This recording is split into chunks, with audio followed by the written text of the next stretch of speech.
Bonjour à tous, bienvenue sur l'Actu Matin. Ce matin, on aura deux invités. Le premier au téléphone, il va intervenir dans la rubrique de l'actualité des sports. Ce sera avec Ali Moumouni qui va donc appeler le numéro de Hubert Renfort.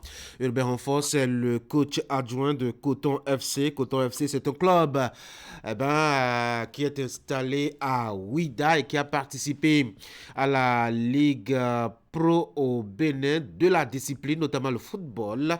Cela fait 3 années consécutives que le club est sur le toit de cette ligue-là. Ils vont en discuter pour découvrir un peu les secrets de ce club. L'invité en plateau, c'est Anselme Hounou. Il est président 2024 de la JCI Cotonou Soleil. Avec lui, on va parler de l'importance des organisations de jeunes dans la formation et l'épanouissement justement de cette couche sociale de notre pays. Au niveau donc des débats, on aura 3 sujets à évoquer. Vous le savez, le Parlement est en grosse activité actuellement. Déjà, les députés, ils ont touché 2 lois déjà, notamment celle qui organise et prévoit le Conseil économique et social. Il y a une réforme qui a donc été instaurée après la relecture de la loi. Désormais, les syndicats ne vont plus siéger. Ça fait beaucoup de remous là-bas. On en parlera. On parlera aussi de la Commission béninoise des droits de l'homme. Là-bas aussi, il y a, je dois dire, une réforme qui a été effectuée. Excite les journalistes. Ils n'ont plus leur place au sein de la commission. Que s'est-il passé? On dira 2 mots là-dessus. Et vous en doutez certainement qu'on parlera de la visite des 2 anciens chefs d'État du Bénin à Niamey. Ils ont été reçus notamment hier par l'homme fort du Niger, le général Tiani. C'est vrai qu'un mot a filtré des moments d'échange entre les différents acteurs. 3 heures de discussion a-t-on appris par les médias. Qu'est-ce qu'ils peuvent avoir se dit on en parlera tout à l'heure et on projettera aussi la suite de ces échanges-là. Bienvenue sur l'Actu Matin.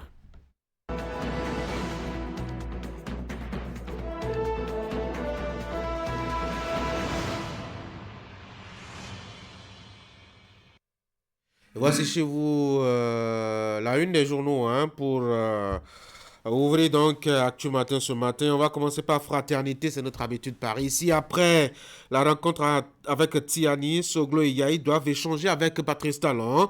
Le dégel espéré passe par l'implication des 2 parties à analyser le journal. Colloque international de Cotonou, la culture politique en Afrique au cœur des réflexions. Et puis un dernier titre, Kenya, une manifestation massive contre la loi de finances émaillée de violence. Vous allez découvrir les détails dans les pages du quotidien. Matin libre, médiation de Soglo et Yahi, d'ancien président du Niger appelé à se joindre à l'initiative. En tout cas, c'est le conseil du journal ce matin. Passons à le matin, médiation des anciens présidents de la crise Bénin-Niger. Yahi et Soglo reçus par Tiani à Niamey. Le matinal. Appel à une deuxième lecture de la loi organique du Conseil économique et social. Les syndicats se réfèrent à Patrice Talon, détail aux pages 2, 12 et 15 de la production du journal. Et puis pour faire de viol sur mineur à Djougou, un pasteur écope de 36 mois de prison. Détail dans les colonnes du quotidien. Le potentiel résolution de la crise Bénin-Niger. Soglo et Yahi tentent des propositions de solutions chez Tiani. Et puis, commune à statut ordinaire, on apprend que les maires sont désormais sans secrétaire particulier. Décryptage info, investissement direct étranger. Le Bénin absent du top 20 des pays africains les plus attractifs de 2023. La primeur colloque international sur la culture politique en Afrique, le Bénin carrefour de la consolidation de la démocratie en Afrique. Le meilleur colloque international sur la consolidation de la démocratie en Afrique. Plus de 500 participants prennent part aux travaux depuis hier à Cotonou. Nous voici avec Nord-Sud quotidien. À traiter les causes des ennuis judiciaires de l'ex-maire Michel Baou. Olofofo, législative anticipée, là on est en France. La France veut essayer l'extrême droite avec, je dois dire, une photo assez illustrative, hein, cette manchette-là. Éveil Info, exportation du pétrole brut nigérien. Tiani envisage d'abandonner le Bénin. Les 4 vérités. Colloque international de Cotonou, la consolidation de la démocratie en Afrique préoccupe les universitaires et les politiciens. First Info, immersion éducative à la centrale solaire de Ilou-Lofin. Les étudiants en énergie renouvelable de l'UAC en visite. CEP 2024, Libération prévoit les résultats pour le vendredi prochain. L'événement du jour, lutte contre la drogue au Bénin, le gouvernement de la rupture dans une démarche proactive.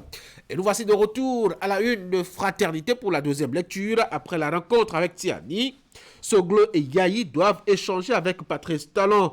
Le dégel espéré passe par l'implication des deux parties. Selon l'analyse du journal Colloque international de Cotonou, les cultures politiques en Afrique au cœur des réflexions. Kenya, une manifestation massive contre la loi de finances émaillée de violence.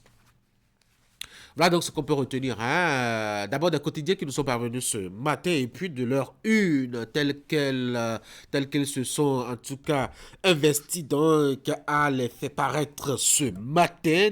Dans la colonne de Fraternité, on peut lire notamment à la page 3 l'actualité liée à la crise entre le Bénin et le Niger. Vous le savez, ce qui fait en tout cas tenir en haleine les deux peuples et les différents dirigeants, c'est cette rencontre annoncée entre d'un côté Boni Yahi et Nicéphore Soglo et de l'autre Tiani pour envisager des solutions de discussion. Fraternité en sa page 3 revient un peu sur les tenants et aboutissants de cette rencontre et ce qu'il faudrait à peu près retenir, même si on n'a pas dans le fond des confidences de personnalités ayant participé à la dite rencontre. Fraternité émet quand même quelques analyses assez intéressantes à découvrir dans cette colonne ce matin. Vous avez aussi qu'à Cotonou, on est concentré sur les cultures politiques, notamment en Afrique. Beaucoup de réflexions pour la première journée d'hier, ça va se poursuivre aujourd'hui. Mais pour cette première journée, Fraternité en rencontre à la page 4 de sa production ce matin. C'est au colloque international sur la question qui se tient donc entre les acteurs politiques et les universitaires. À la page 5, l'actualité liée à l'Euro 2024 avec des blocs qui se qualifient, même s'ils sont frustrés. Ali Moumouni vous dira tout à l'heure pourquoi est-ce que la France est frustrée. Vous avez aussi que les Free Lions de l'Angleterre se sont aussi qualifiés et terminent même en tête de leur groupe, qui sont ceux qui sont qualifiés jusque-là et quelles sont les affiches pour la prochaine étape. Ali Moumouni va passer par ici. Ça chauffe au Kenya, nous sommes là sur le continent africain. Ça chauffe parce que les populations ne sont pas d'accord avec le projet de loi de finances, ce qui a d'ailleurs provoqué une descente des populations dans les rues et cela a accouché de violence. Fraternité vous fait le petit point. Le petit point aussi du tête-à-tête entre deux soldats à la tête de leur pays respectif. Il y a Assimi Goïta et Ibrahim Traoré qui se sont vus, notamment à Ouagadougou. Le premier est allé voir le second pour discuter des questions liées au développement de leurs deux pays. Allez, on va passer maintenant au bulletin de l'information. Et voici avec vous pour la présentation Florence Boussa. Florence, bonjour. Bonjour Tanguy, bonjour chers amis téléspectateurs. En titre du bulletin de l'information que vous aurez à nous présenter, les images de l'ouverture du colloque scientifique international sur les cultures politiques en Afrique. Les journaux en parlaient ce matin. La place du militantisme, du civisme et de la citoyenneté, de la consolidation de la démocratie est évoquée au cours de ces assises qui vont durer 3 jours. C'est une initiative, s'il vous plaît, de l'Institut pour la gouvernance démocratique. Et nous allons parler aussi de la lutte contre le commerce illicite au Bénin. Les acteurs étatiques pensent les thérapies adéquates pour inverser les courbes ascendantes depuis plusieurs années. Les directeurs départementaux de l'industrie et du commerce de l'Atlantique et du littoral y travaillent. C'est depuis le mardi. Ils sont installés à Toribosito pour 4 jours à cet effet. Voici le bulletin.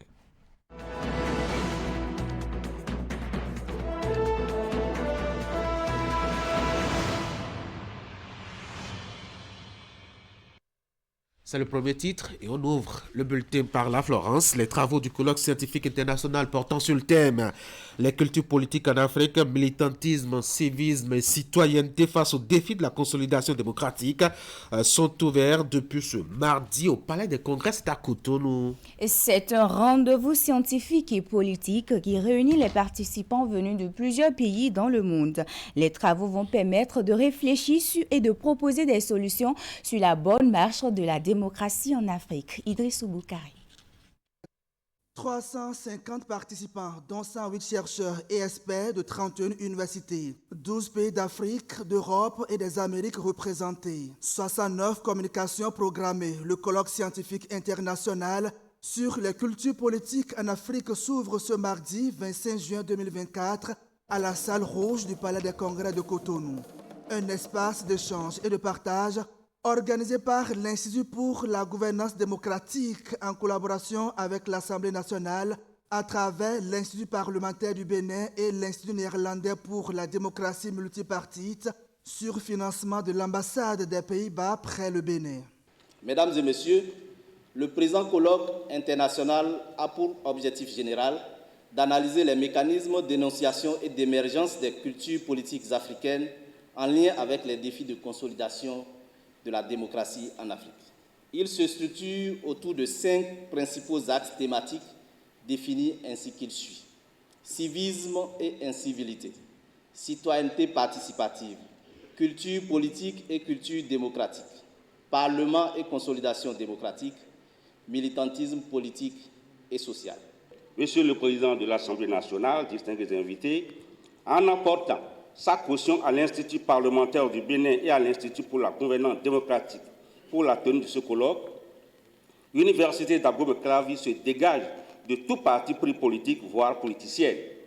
Notre institution universitaire n'a voulu rien faire d'autre que d'endosser son seul rôle d'institution publique à caractère scientifique et culturel, habilitée à étudier les systèmes politiques d'ici et d'ailleurs, de présent comme de passé, afin de produire des données objectives susceptibles d'aider les agents politiques, quel que soit leur bord partisan. Et pour preuve, en 2024, l'actualité sociopolitique dans la sous-région ouest africaine est l'un des symptômes qui renseignent sur la santé de la démocratie en Afrique en matière de pratique de règles démocratiques.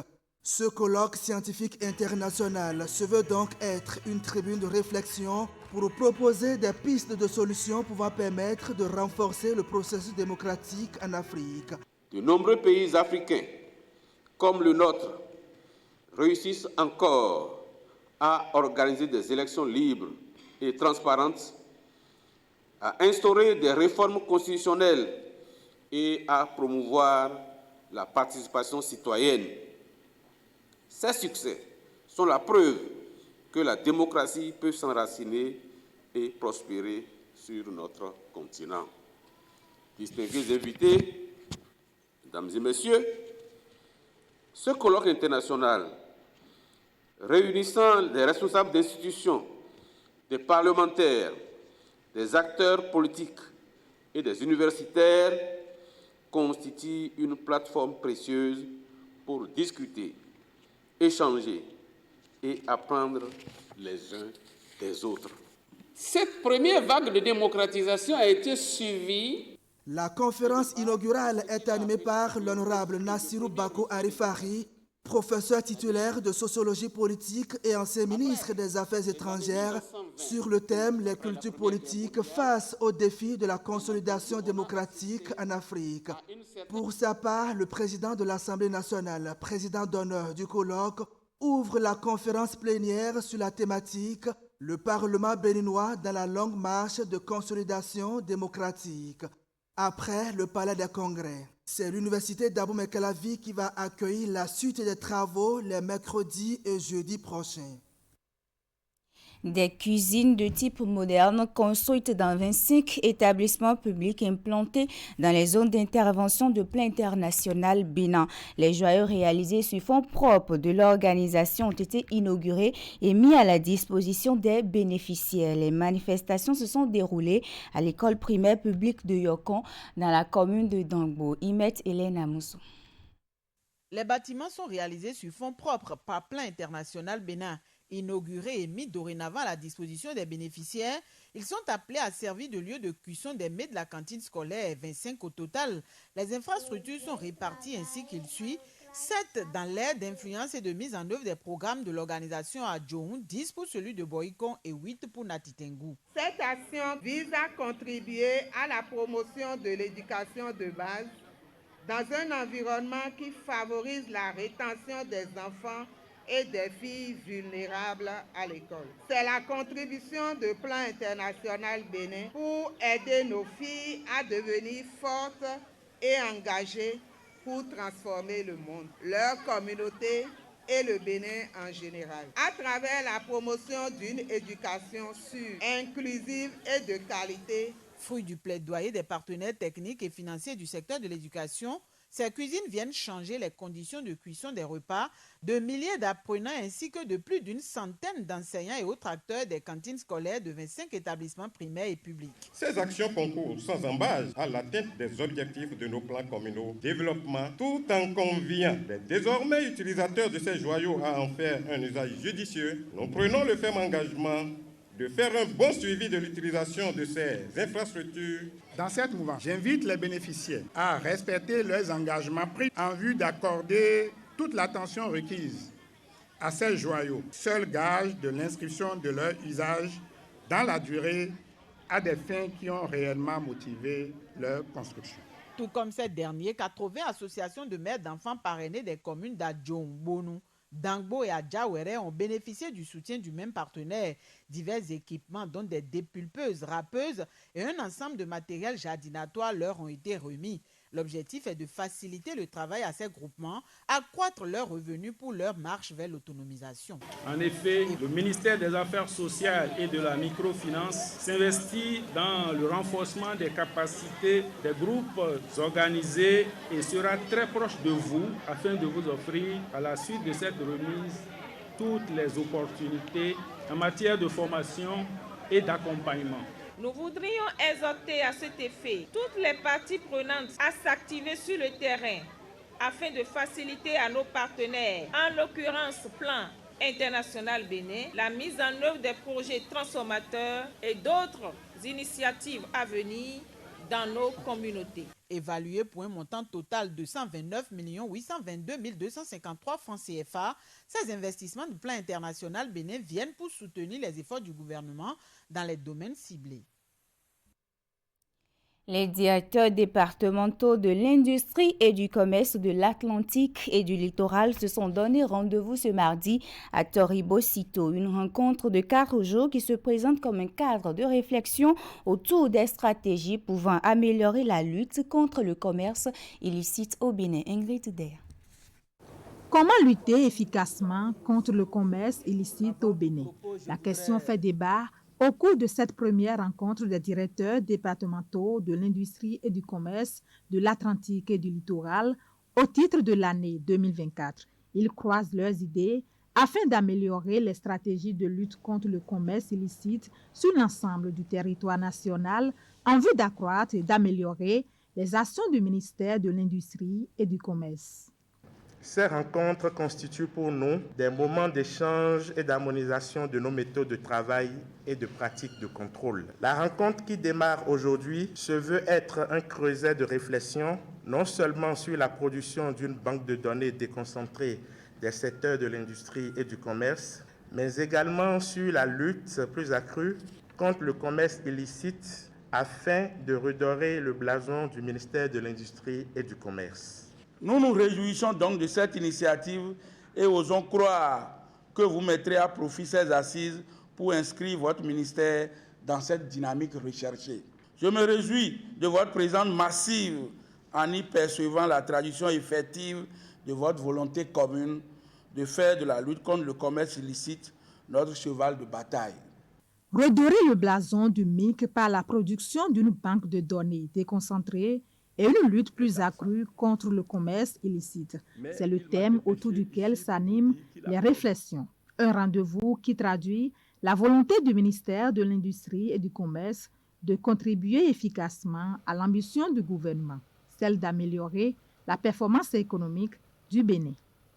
Les données statistiques déconcentrées sont très importantes car elles permettent la mise à disposition d'informations factuelles et l'élaboration à bonne date de notes de conjoncture par rapport à différentes situations. Je ne doute pas un seul instant de la qualité de vos échanges qui déboucheront sur des résultats concrets. C'est l'ambition de tout un chacun ici. D'ores et déjà, je vous assure de la disponibilité du ministère de l'Industrie et du Commerce à prendre en compte les propositions et les recommandations qui découleront de vos échanges. Également au programme de cette première rencontre d'échange et de partage d'expériences des directeurs départementaux de l'industrie et du commerce de l'Atlantique et du littoral au titre de l'année en cours, la visite de la zone industrielle de Glodibé, prévue pour le jeudi 27 juin 2024. Le consortium Touriste par million au Bénin a organisé ce lundi 24 juin 2024 à Cotonou un dîner de gala à l'intention des opérateurs économiques de 3 pays de la sous-région. Diverses thématiques ont été abordées au cours de cette soirée, dont l'avenir du tourisme sous-régional. Les détails dans nos prochaines éditions. Tanguy, c'est la fin de ce bulletin d'information. Merci beaucoup Florence Bossa pour la présentation de ce bulletin d'information. Je vous souhaite de passer une très bonne journée. Merci. Mesdames et messieurs, dans la suite d'Actu Matin, vous aurez l'actualité notamment liée au sport à Cotonou et ailleurs dans le monde. Ali Momoni prévoit recevoir par ici et notamment au téléphone Urbain Renfort, qui est coach adjoint de Coton FC. Ils vont parler de ce dernier sacre, de ce club, je dois dire, installé à Ouida. On parle de la football et de Super League Pro du Bénin. Vous aurez à suivre donc ces échanges-là. Par contre, vous n'aurez pas votre rubrique économie de climat tchadé qui va à autre chose actuellement. Il vous servira en fin d'émission la revue de presse. Je vous rappelle que pour nos discussions, on aura 3 sujets à évoquer. La question des réformes, notamment au niveau du CES, avec l'exclusion des syndicats, et puis la Commission béninoise des droits de l'homme aussi. Là-bas, les journalistes ont été congédiés. On parlera de ces 2 réformes-là, et puis on finira par dire 2 mots au sujet de cette visite donc des présidents, des anciens présidents béninois, Soglo et Yahi à Niamey. Qu'est-ce qu'ils ont pu dire au général Tiani dans l'amélioration des rapports actuels entre le Bénin et le Niger? On fera quelques analyses tout à l'heure, mais je vous conseille vivement d'acheter Fraternité qui aborde la question avec un angle d'analyse assez intéressant. Ce sera pour votre gouvernement. En attendant tout ceci, voici mon invité ce matin. Je vous rappelle que c'est Anselme Rounou, président 2024 de la JCI Cotonou Soleil. Avec lui, on va discuter un peu des organisations de jeunes. Voici l'invité.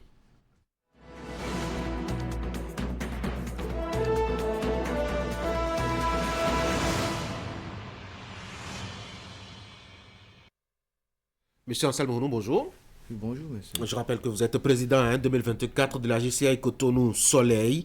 On va parler un peu de l'importance de ces organisations de jeunes dans le quotidien des jeunes pour sa construction aussi bien psychologique, intellectuelle, mentale que sociale. D'abord, pourquoi est-ce qu'il est important justement pour un jeune d'appartenir à une organisation? Le besoin d'appartenir à une organisation, c'est un besoin vital. Et déjà très tôt, le jeune, après avoir satisfait quelques besoins, sent le besoin d'appartenance. C'est le naturel de tout homme dans sa progression. À un moment donné de sa vie, il se sent que être seul n'est pas bon. Appartenir à un club est un début. Déjà, bas âge, nous ne voulons pas vivre seul. Et le jeune, après les universités, se sent seul parce qu'il n'y a plus ce creuset où il avait des camarades de classe et autres. Alors, appartenir à un creuset de jeunes est un début pour sa vie sociale, pour avoir une autre vie autre que la vie d'école ou la vie professionnelle. Oui, mais c'est très exigeant. Appartenir à une organisation. Appartenir à une organisation, c'est d'abord le réseautage. L'exigence, c'est que d'être disponible.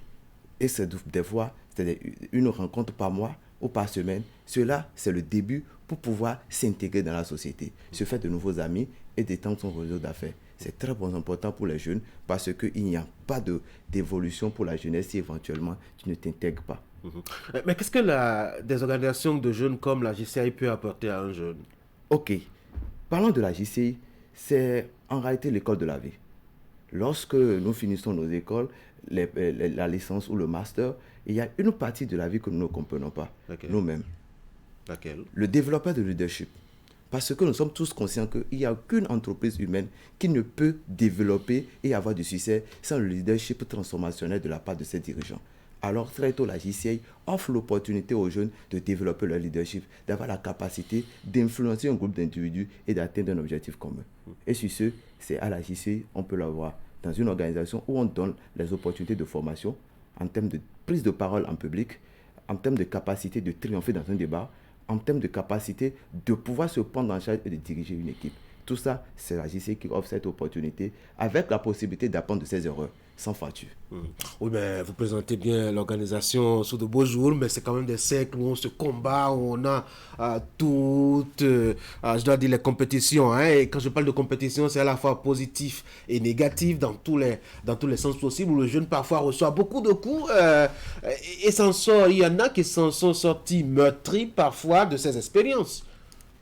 Oui, je veux vous parler de l'expérience. Vous savez, à la JCI, on donne la gens la capacité d'être plus résilient, d'apprendre de nos erreurs et de pouvoir apprendre de responsabilité. La prise de responsabilité, se débattre dans un milieu de jeunes, c'est aussi une capacité. Aujourd'hui, quand vous venez, ce qui a fait les leaders comme Nelson Mandela, et vous lisez bien l'histoire, c'est parce qu'ils ont la chance très tôt d'être responsables dans leur communauté. Et très tôt, ils ont appris à se défendre. Avoir la capacité de se défendre. Mais ils n'ont pas eu besoin d'appartenir à une organisation comme ça, comme la JCI, pour être un grand leader comme ça. Et la plupart des grands leaders de la génération de celui que vous citez précédemment, ce pas des gens qui ont appartenu à des siècles de jeunes, de militantisme comme ça. Oui, la JCI a un côté formel, une opportunité qu'offre à tout jeune. Aujourd'hui, il y a des choses que vous et moi, de notre génération, nous avons eu comme opportunité que nos enfants n'auront pas. Des cercles d'amis que nous avons des chances que nos enfants n'auront pas. Aujourd'hui, tous les cercles que nous avons aujourd'hui sont des cercles formalisés.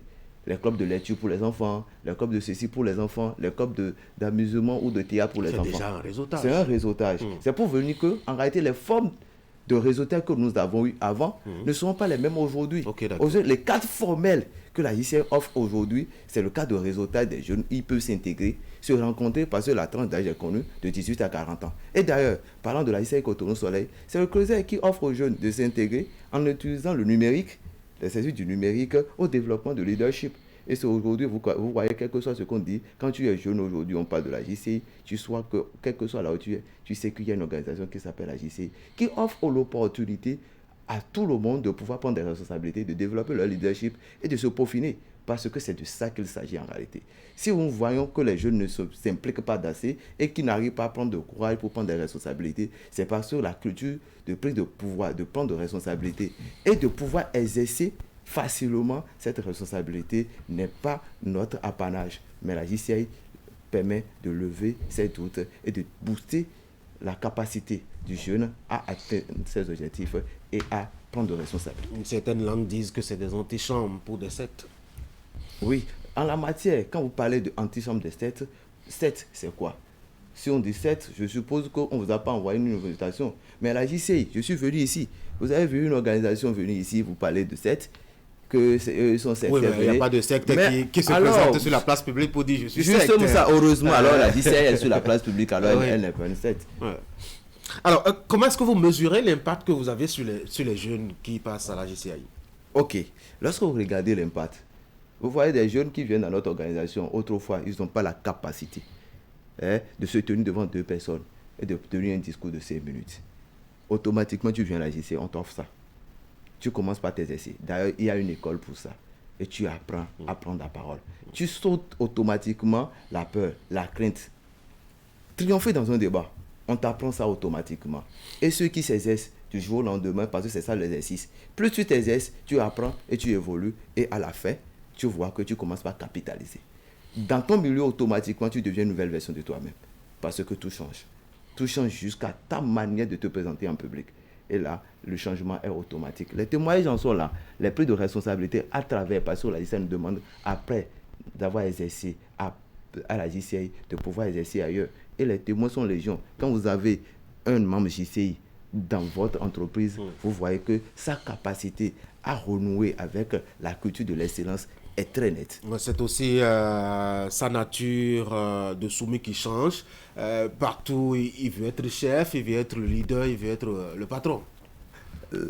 Lorsqu'on parle de leadership, c'est à la JCI qu'on apprend la soumission. Ah ouais? Oui, à la JCI, on apprend la soumission. Parce qu'en réalité, lorsque tu es dans une posture que tu n'es pas le leader, alors tu es dans une posture de travail en équipe. Et nous, à la JCI, on nous apprend le travail en équipe. Et dans le travail en équipe, on est complémentaire. Très tôt, on nous apprend que lorsqu'on est dans une équipe, c'est le nous qui marche. Le jeu ne marche plus. Alors, à la JCI, on apprend l'humilité. Tout ce qui se passe, le processus, tout ce que nous faisons, nous sommes en communauté. Il n'y a pas une seule personne qui lead. On lead ensemble. Moi, je suis à la tête d'une organisation où il y a 12 membres. En plus de moi, nous faisons 13. Alors, on ne se gère pas seul. Et en réalité, ce n'est pas du jour au lendemain que je suis devenu président. Et comment ça explique alors les combats virulents parfois de succession, de poste, de responsabilité? Alors, parlons peu, les combats virulents, il n'y en a pas. Ah, sérieusement? Oui, il y a des combats d'idées. Beaucoup vont sourire en vous suivant. Hein? Oui, il y a des combats d'idées. Si vous et moi, nous allons à un moment donné conquérir à un poste, parce que je demande que nous avons demandé à être toujours d'une même organisation, à un moment donné, on va nous donner la parole. Chacun va prendre la parole, présenter son projet, et les membres, au regard de notre investissement, parce que de notre investissement, ce que nous avons prouvé, quand on était à un poste inférieur, les membres vont juger. Et je vous dis, les membres jugent bien, parce que ce n'est pas une organisation qu'on ne te connaît pas. Chaque jour, vous êtes avec nous, tu as dit que tu veux être SG, et toi, c'est toi qui envoie un rapport, et que c'est à la limite ce qui n'est pas prenable. Tu vas voir que, sans pour autant, tu vas tout dire à la fin, les gens ne vont pas voter pour toi. Alors, dans l'ensemble, la JCI, il n'y a pas de combat du grand, mais il y a des combats d'idées. Alors, comment on y adhère? Pour être membre de la JCI, ce n'est pas difficile. Il faut être entre 18 à 40 ans. Être prêt à suivre des formations de transformation. Et à la fin, on y adhère. La belle preuve, cette année, le 22 juin passé, mon organisation, la JCI Cotonou Soleil, a affilié 30 nouveaux membres. Donc, c'est possible, il y a beaucoup de jeunes qui s'affilient, qui ont compris qu'en réalité, il faut aller peaufiner son leadership. Et là, c'est la JCI qui donne cette opportunité. C'est ça. Et au niveau de Cotonou Soleil, quelles sont vos principales activités à part former les jeunes là?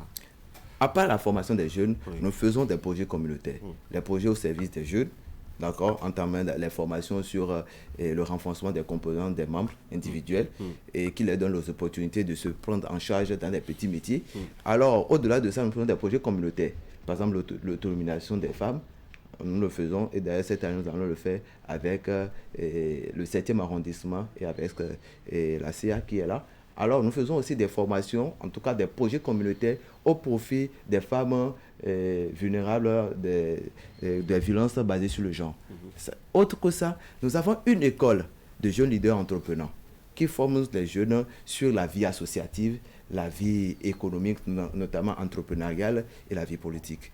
Donc, autre que ça, nous faisons des projets communautaires d'impact sur les communautés et nous travaillons beaucoup sur des axes comme le développement des affaires à travers les creusets, comme notre canapé des entrepreneurs qui amène un entrepreneur à succès à partager ses expériences afin de booster le mindset des managers dirigeants que nous avons parmi nous.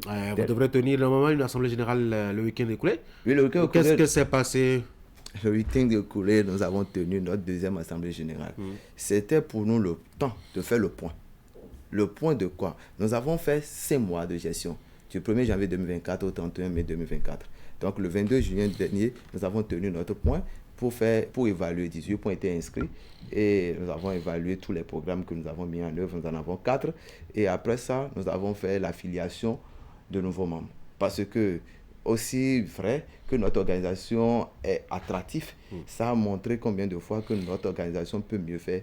Et le processus d'affiliation a commencé le 1er février. Et à son terme, nous avons 30 nouveaux membres qui ont adhéré à notre organisation, la JCI, et à qui je souhaite plein d'épanouissement et d'accomplissement dans leur vie ici. La suite, c'est quoi? La suite de ça, c'est pour ce mois de juin, nous entrons tout droit vers la célébration des 30 ans de notre organisation. Qui nous souviennent que notre organisation a vu jour le le 28 le 28 octobre 1994 et 2024, ça fait 30 ans. 30 ans de vie, 30 ans d'investissement, pour ne pas se dire beaucoup de faire, 30 ans d'impact dans la vie de communauté du nord au sud. Je me rappelais encore que les villes de Parakou, Djougou, pour ne citer que quelques villes, les villes de Boycon, partout, nous avons impacté, nous avons fait des actions avec des impacts à divers niveaux. Quel que soit ce que nous avons fait, en 30 ans, nous voulons faire un point. Le point a commencé depuis le 1er janvier, mais le 29 prochain, nous allons fêter les 30 ans de notre organisation, célébrer le temps passé, se revoir dans la fraternité et faire des perspectives pour l'avenir. J'ai l'impression que 30 ans, vous l'admirez profondément. Pourtant, il y a eu des difficultés. Hein? Oui, les difficultés, il n'y en a pas. Parce que le processus de l'homme, naturellement, c'est des hauts et des bas. Des difficultés dans la vie d'une organisation, il n'y en a pas. Mais ce qui est important là-dedans, je dis, la ICI Cotonou Soleil s'est montrée comme une organisation résiliente. En vrai, pour preuve, nous, on est là aujourd'hui et que c'est parce que c'est là. Une organisation qui, à travers des âges, a formé des jeunes et a formé des leaders. Je ne veux pas en faire de publicité pour en citer des noms. Alors, c'est une organisation qui a été résiliente à travers le monde, à travers, parce qu'en réalité, notre organisation a organisé des conférences de zone. Quand on parle de conférences de zone, ça fait Afrique et Moyen-Orient. La ICI Cotonou Soleil l'a fait. La ICI Cotonou Soleil, de part, a eu des dirigeants qui ont dirigé la ICI Bénin. La ICI Bénin a des formateurs du rang international, du rang national. La ICI Bénin a des maîtres de cérémonie. À la ICI Bénin aussi, à la ICI Cotonou Soleil a travaillé pour montrer que la ICI peut aller loin. Ces acquis sont faits parce que des hommes ont travaillé très dur pour atteindre cette performance et il faut les célébrer. Et donc on va fêter, on va manger, on va boire, c'est tout. On va fêter, on va boire, on va faire des distinctions. Parce que en réalité, ce qui reste après tout, c'est qu'on a distingué des hommes et des femmes qui, de part, à travers des âges, à travers les 30 ans, ont impacté la ICI Cotonou Soleil. Donc, il y aura des distinctions. Il y aura des distinctions parce que pour que ça puisse rester, au niveau des membres qu'on a identifiés, au niveau des past presidents, ceux qui ont géré cette organisation. Et si vous retrouvez membre de notre organisation et que vous me suivez, rendez-vous le 29 prochain pour qu'on puisse célébrer ensemble. Il y aura la célébration aussi de nos partenaires, ceux qui nous ont accompagnés sur ce projet. Il y aura aussi la récompense des parrains, ceux qui nous ont accompagnés. Tout ça, ça sera fait récompense, perspective d'avenir. En 2 phrases, quels sont les gros défis aujourd'hui pour votre organisation? La ICI Cotonou Soleil aujourd'hui, comme défi, se veut comme un creuset de développement de leadership des jeunes. Donc aujourd'hui, nous sommes orientés vers notamment la formation des jeunes et à travers notre école Jeunes Leaders Entrepreneurs. Anselme Rounou, je rappelle que vous êtes président 2024 de la JTI Cotonou Soleil. Merci beaucoup d'être venu sur Actu Matin. Merci, c'est moi. Bonne journée. À vous de même. Mesdames et messieurs, je vous propose maintenant qu'on suive ensemble l'actualité des sports. Voici Sport Matin.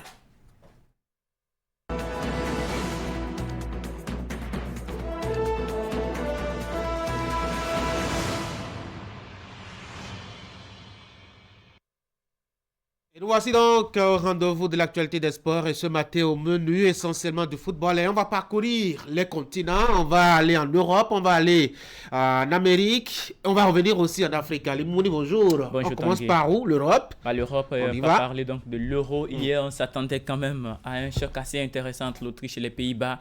Bien entendu, on a assisté à une très belle explication avec la victoire de la formation donc autrichienne qui s'est imposée à la formation des Pays-Bas sur le score de 3-2. Rencontre épique très intéressante au niveau de ce groupe D sur les images que nous proposons ce matin.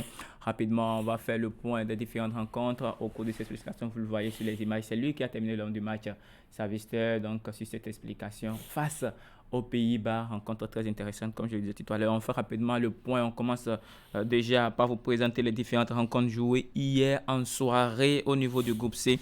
Le Danemark et la Serbie se sont séparés 2-2, 0 but partout. Il y a également le score nul vierge entre la Slovénie et l'Angleterre. C'est donc la toute première fois qu'on enregistre des 0 buts au niveau lors de cette compétition de l'Euro 2024 qui se déroule du côté de l'Allemagne. Il y a eu au classement général, donc l'Angleterre qualifiée avec ses 4 points. Vous avez dit la première fois? Oui, 0 but partout entre les formations. À l'Euro, il y a eu des 1 but partout. Il y a eu les 0-0 entre la France et, je crois, les Pays-Bas. 1 but partout. 0-0, pardon. Bon. Avec le but refusé aux Pays-Bas. Bien entendu. Ah oui, donc ça fait la deuxième fois. Oui. D'accord, voilà. Alors, l'Angleterre est donc leader de ce groupe et se qualifie comme le Danemark. La Slovénie également s'est qualifiée. On fera le point rapidement tout à l'heure des équipes qui sont qualifiées pour le prochain tour. Au niveau du groupe D, la France et la Pologne se sont séparés. Quant à eux, sur le score d'un but partout entre les deux formations.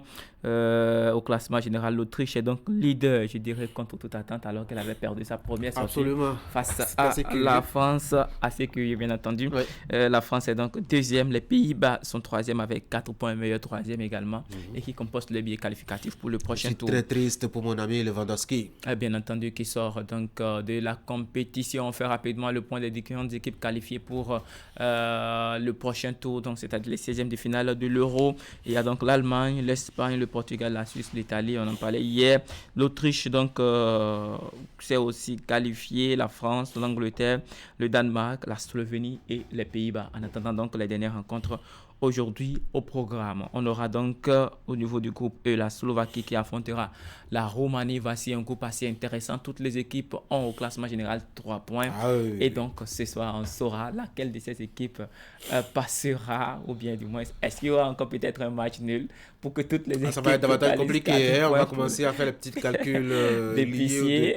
Voilà, d'épicier pour pouvoir tirer. Déterminer donc les équipes qualifiées. Et de toutes les façons, l'Ukraine aura pour adversaire la Belgique pour cette troisième journée. Et au niveau du groupe F, la Géorgie affrontera le Portugal déjà qualifié avec 6 points.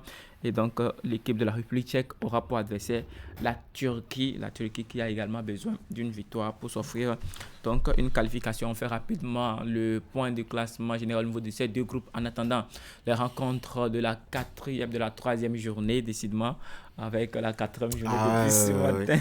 On l'a anticipé. Oui, bien entendu.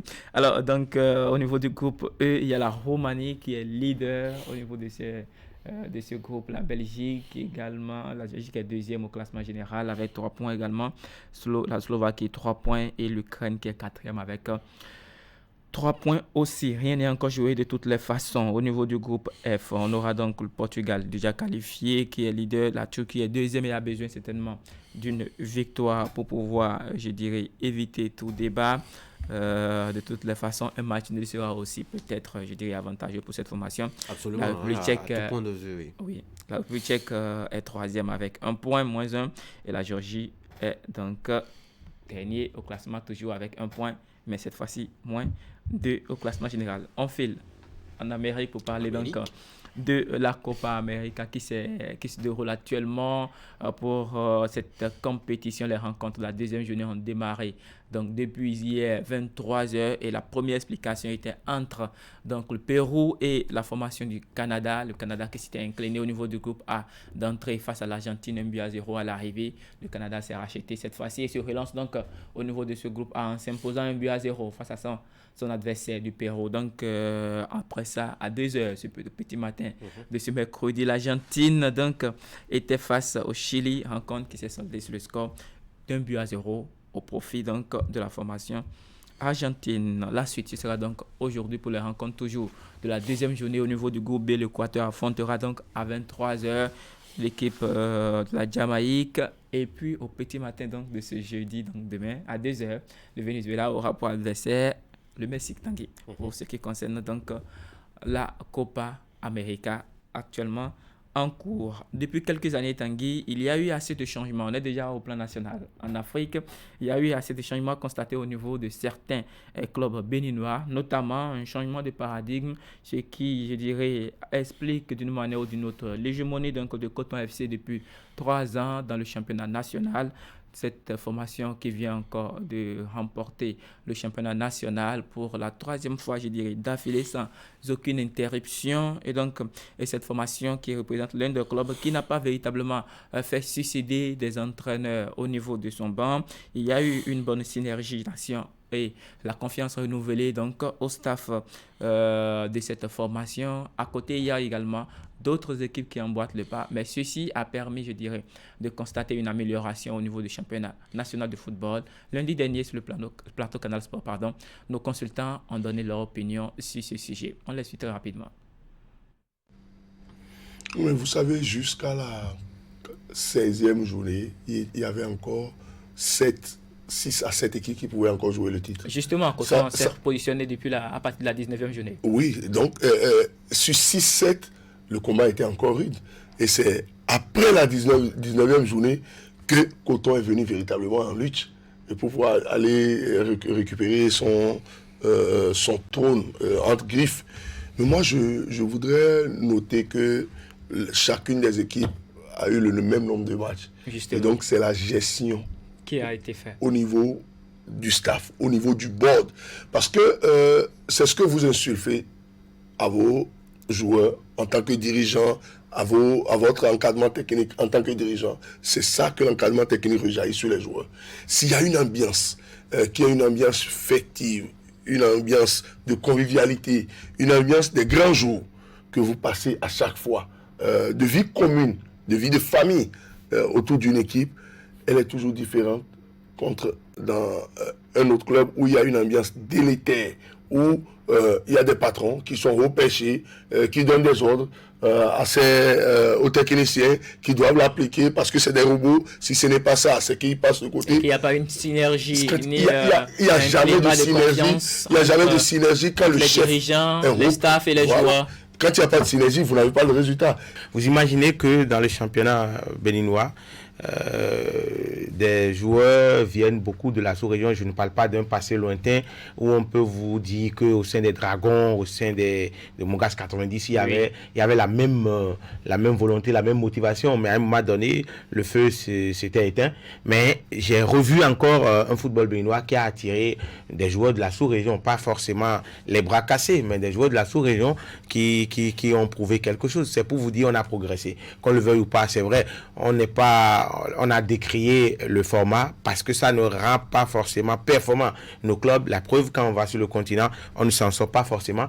Mais il faut être aveugle pour ne pas voir qu'on a progressé. On a beaucoup progressé parlant, bien sûr, à cause des infrastructures, à cause de la qualité des staffs techniques, surtout, il faut le noter. Justement. Parce que de plus en plus, les entraîneurs, qu'ils soient locaux ou venus d'ailleurs, ont pris vraiment du plaisir et ont progressé dans le travail.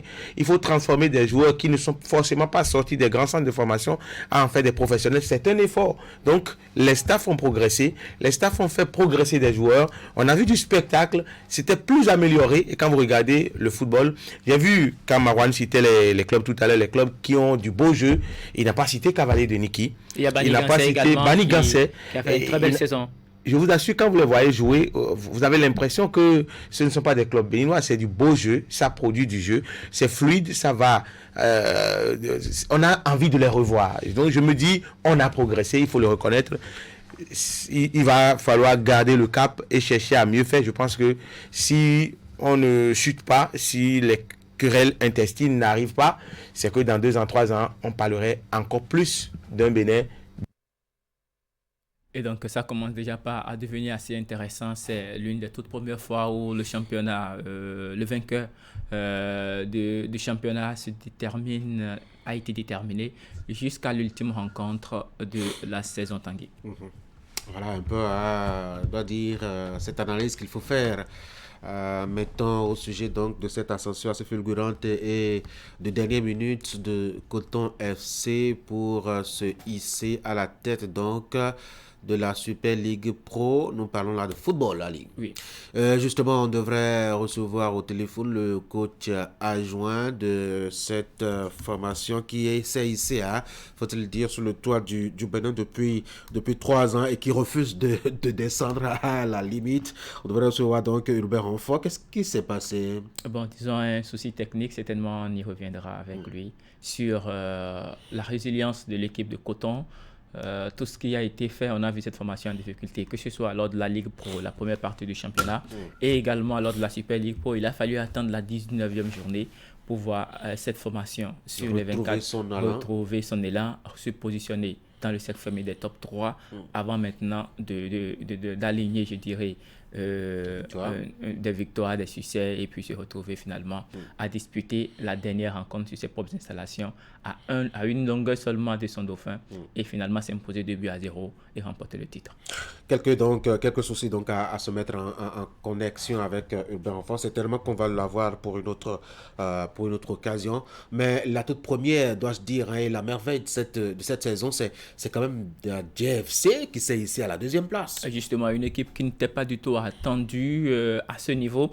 On a remarqué déjà dès la fin de la saison écoulée, une équipe de Dadja FC qui a connu une première partie de saison assez difficile, qui a, avec son entraîneur Vincent Raturo, réussi à remettre la pendule à l'heure, faire de bons recrutements, réajuster, je dirais, le positionnement des joueurs sur le terrain, revoir le système, le fonctionnement, le jeu dans son ensemble. Et du coup, ça a pris pour la deuxième partie de la saison dernière. Et donc, cet élan a été, je dirais, maintenu, conservé, malgré l'absence donc, de Vincent qui est parti, qui a été appelé donc à rejoindre une autre formation du côté de l'Hexagone. Et aujourd'hui, avec celui qui est là, le travail est poursuivi dans le même élan, dans la même dynamique. Et on revoit cette formation de Dadja produit de très beaux jeux et se retrouver, je dirais, en haut du classement devant Lotto qui, on se rappelle, il y a 3 ans, était champion du Bénin. Tout à fait. Et qui a été dépassé et qui était, je dirais, tout simplement après de 8 longueurs de cette formation. Je crois que c'était impressionnant. C'est déjà bien de se hisser sur le toit du Bénin et de se mettre leader, mais c'est toujours mieux de travailler à se positionner sur le plan africain. Et nos 2 ambassadeurs, véritablement, est-ce qu'ils ont, je dois dire, la poigne, l'expérience et l'engagement qu'il faut, le niveau qu'il faut pour aller sur le continent, nous offrir une prestation à la hauteur de ce que nous aspirons voir notre football devenir? Je pense qu'il faut parler déjà du niveau d'expérience. Ça va être assez compliqué parce que vous savez, jouer les compétitions continentales, ça rappelle beaucoup, ça demande beaucoup d'expérience. Et de notre côté, on n'en a pas suffisamment quand on prend le lot des joueurs à Coton FC. Je pense que si les individualités, on n'a pas assez qui ont déjà eu cette expérience, même si quelques-uns ont disputé, je dirais, le premier tour des éliminatoires avec Coton depuis quelques années. Le seul qu'on peut peut-être estimé très expérimenté de cette équipe, c'est Nabil Yarou, le seul qui a déjà disputé cette compétition, que ce soit avec les Buffles ou encore avec Yimba du côté du Nigeria. Donc ça va être assez compliqué. C'est vrai que l'entraîneur a annoncé le recrutement de certains joueurs, mais en dehors de ça, on a parlé tout à l'heure du niveau de compétition béninois qui est en train aussi d'évoluer, d'avancer. Et je pense qu'en tout état de cause, il va falloir également travailler véritablement pour que d'ici les prochaines années, on ne baisse pas les bras et qu'on reste sur cette même dynamique afin donc de permettre aux joueurs de grandir davantage, parce que aujourd'hui, qu'on le veuille ou pas, les joueurs aspirent à jouer beaucoup plus à l'extérieur parce qu'au pays, la rémunération fait défaut. Et quand vous devez jouer, que vous savez que le pain n'est pas vraiment assuré après les matchs, vous comprenez que ce sera difficile pour le joueur en dehors des séances générales qui se fait avec les équipes, aller travailler individuellement. Donc ça va être assez compliqué. Payer des séances individuelles, ça va être assez compliqué. Donc je pense que tout cela mis ensemble fait que notre football est encore un peu en arrière. On voit dans d'autres pays, des pays que nous appelons même parfois petits pays de notre opposition, que ce soit le Kenya ou encore les pays comme le Zimbabwe, la Tanzanie, mais pourtant là-bas, ça paye énormément bien dans les championnats. Les joueurs sont bien entretenus. Et qui nous volent l'entre-griffe du volet comme ça, qui nous volent l'entre-griffe quelques pépites notamment, en tout cas la Tanzanie qui fait de merveilles.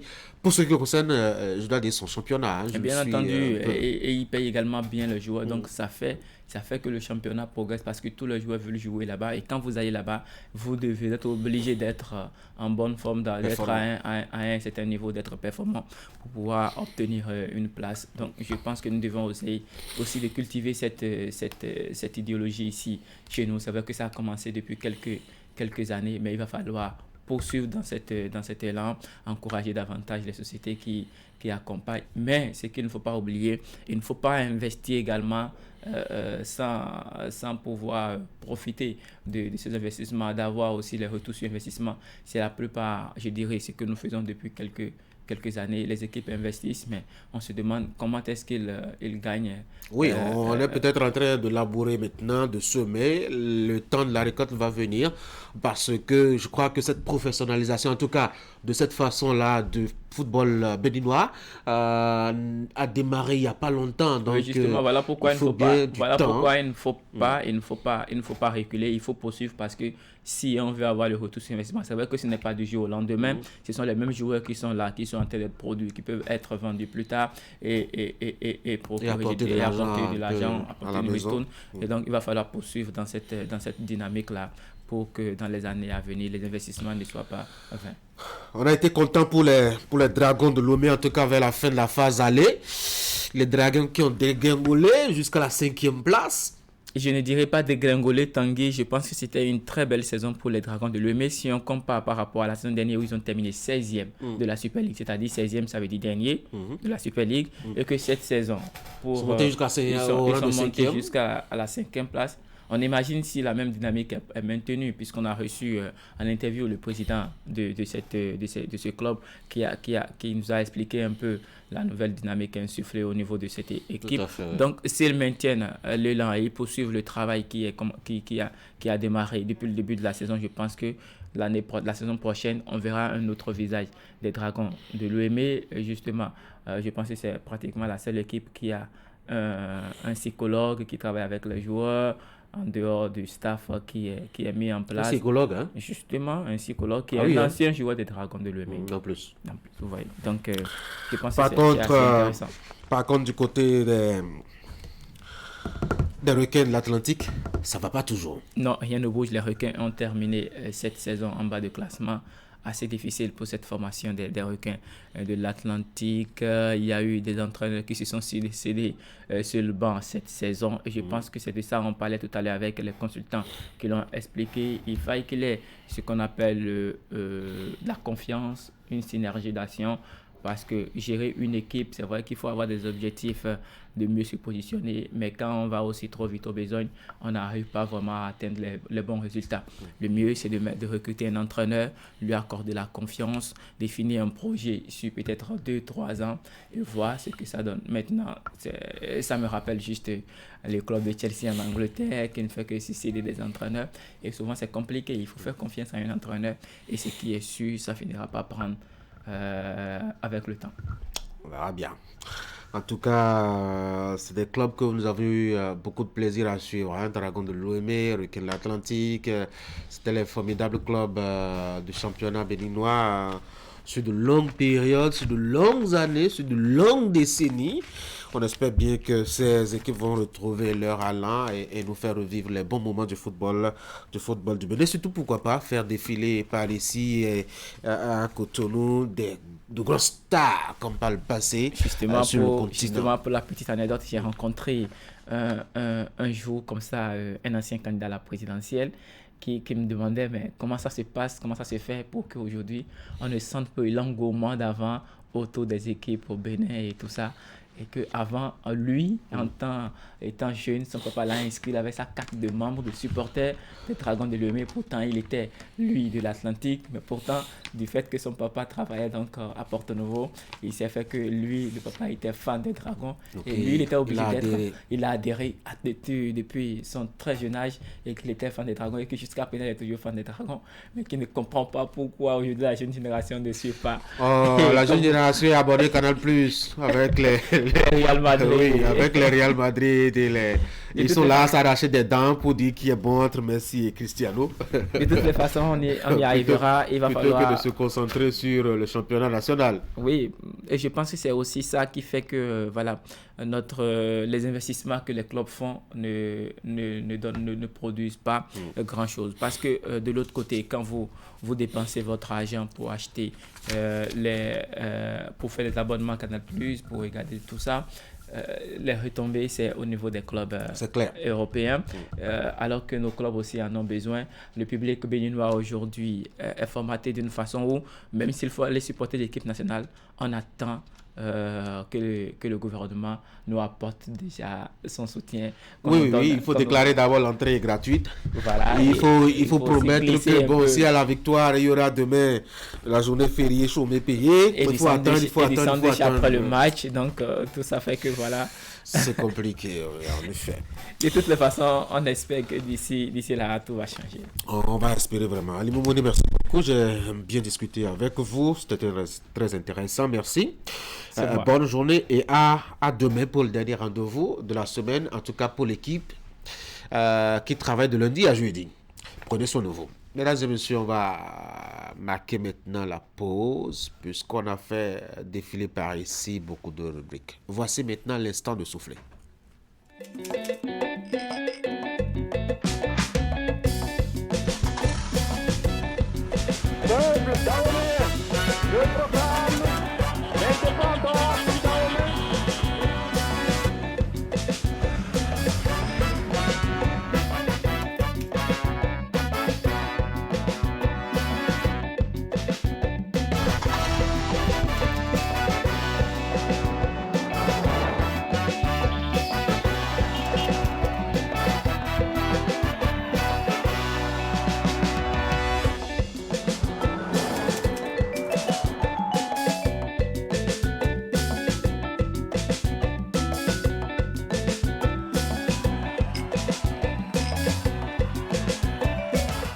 La Béninoise, de génération en génération.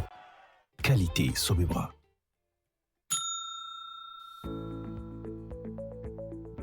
Coucou mes Marios, alors je m'apprête à déballer ma nouvelle machine à laver achetée chez Mikem Technologies. On y va. Il s'agit du lave-linge Samsung, l'original 10 kg. Bon, à l'achat, le vendeur m'a dit que je n'aurais pas besoin d'un plombier pour l'installer. Et voilà. Alors, suivez la démo. Je raccorde le tuyau d'alimentation d'eau au robinet. Bon, là, j'ai deux options, le lavage à chaud ou le lavage à froid. Alors, à froid, cold. Il faut bien visser le second bout au robinet. Voilà.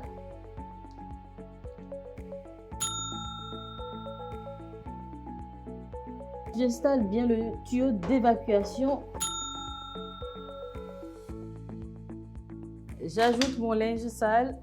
Bien sûr, mon détergent, super important. Voilà, très bien.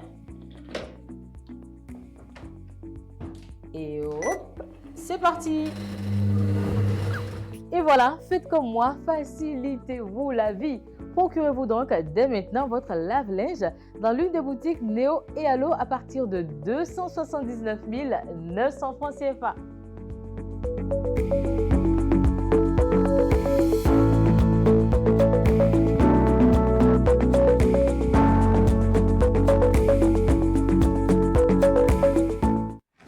Et si on arrêtait de regarder la télé comme avant? Canal+ présente le décodeur connecté. Un concentré de technologie pour une nouvelle expérience. Naviguez dans une interface fluide et immersive à la découverte du meilleur de la télévision.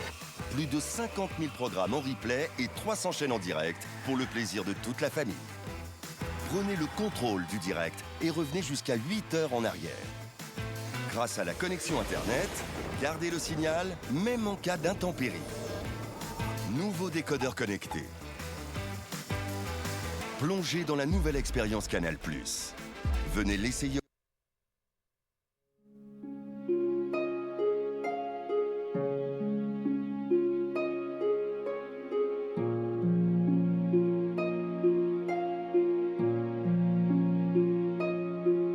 Vous avez le choix. On a tous toujours le choix. Le choix d'une vie de plaisir incontrôlée avec à la clé une famille nombreuse condamnée à la précarité. Ou le choix de construire un foyer heureux et équilibré avec le nombre d'enfants dont vous êtes en mesure de vous occuper convenablement. C'est ce deuxième choix que vous propose l'AFIA. L'AFIA, c'est une gamme complète et efficace de solutions pour planifier les naissances et mieux assurer l'épanouissement et l'avenir de votre famille. L'AFIA, le bonheur de votre famille. Vous nous avez fait confiance, nous aussi. Vous nous avez adoptés, nous aussi. Merci d'avoir choisi Air Froid. Ainsi, nous avons amélioré pour vous la qualité de nos climatiseurs.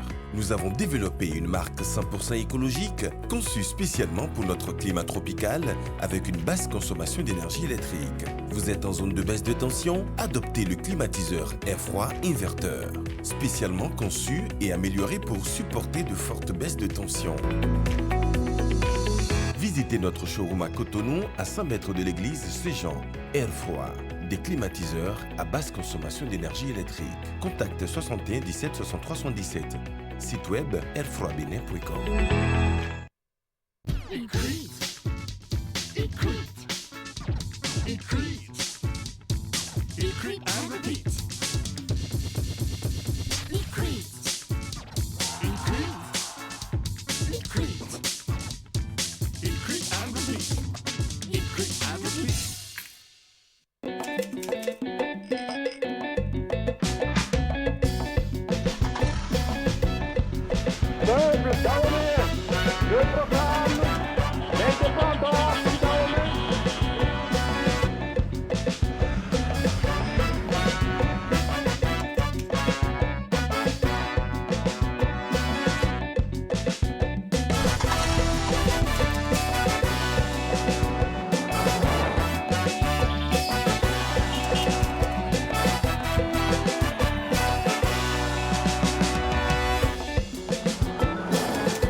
La Béninoise, de génération en génération.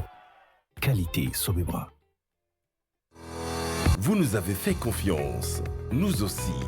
Vous nous avez adoptés, nous aussi. Merci d'avoir choisi Air Froid. Ainsi, nous avons amélioré pour vous la qualité de nos climatiseurs. Nous avons développé une marque 100% écologique conçue spécialement pour notre climat tropical avec une basse consommation d'énergie électrique. Vous êtes en zone de baisse de tension? Adoptez le climatiseur Air Froid Inverteur, spécialement conçu et amélioré pour supporter de fortes baisses de tension.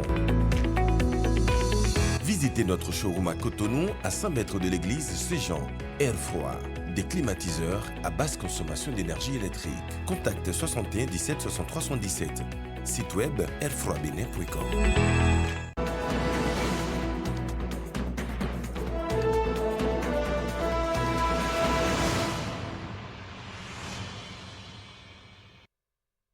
Voici pour discuter maintenant de l'actualité avec les débatteurs. William, bonjour.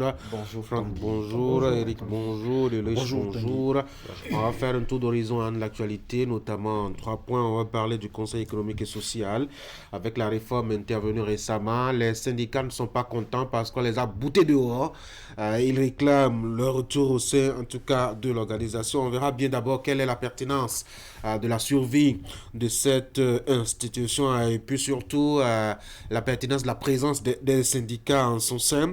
On va parler aussi, puisque généralement on parle très peu de nous-mêmes, on va parler de la Commission béninoise des droits de l'homme avec les journalistes aussi qui ont été boutés dehors au niveau donc de cette organisation qui, faut-il dire, travaille à défendre les droits de l'homme. Bon, je ne sais pas si les journalistes sont exemples désormais de la lutte pour la défense des droits de l'homme. En tout cas, le Parlement a décidé ainsi.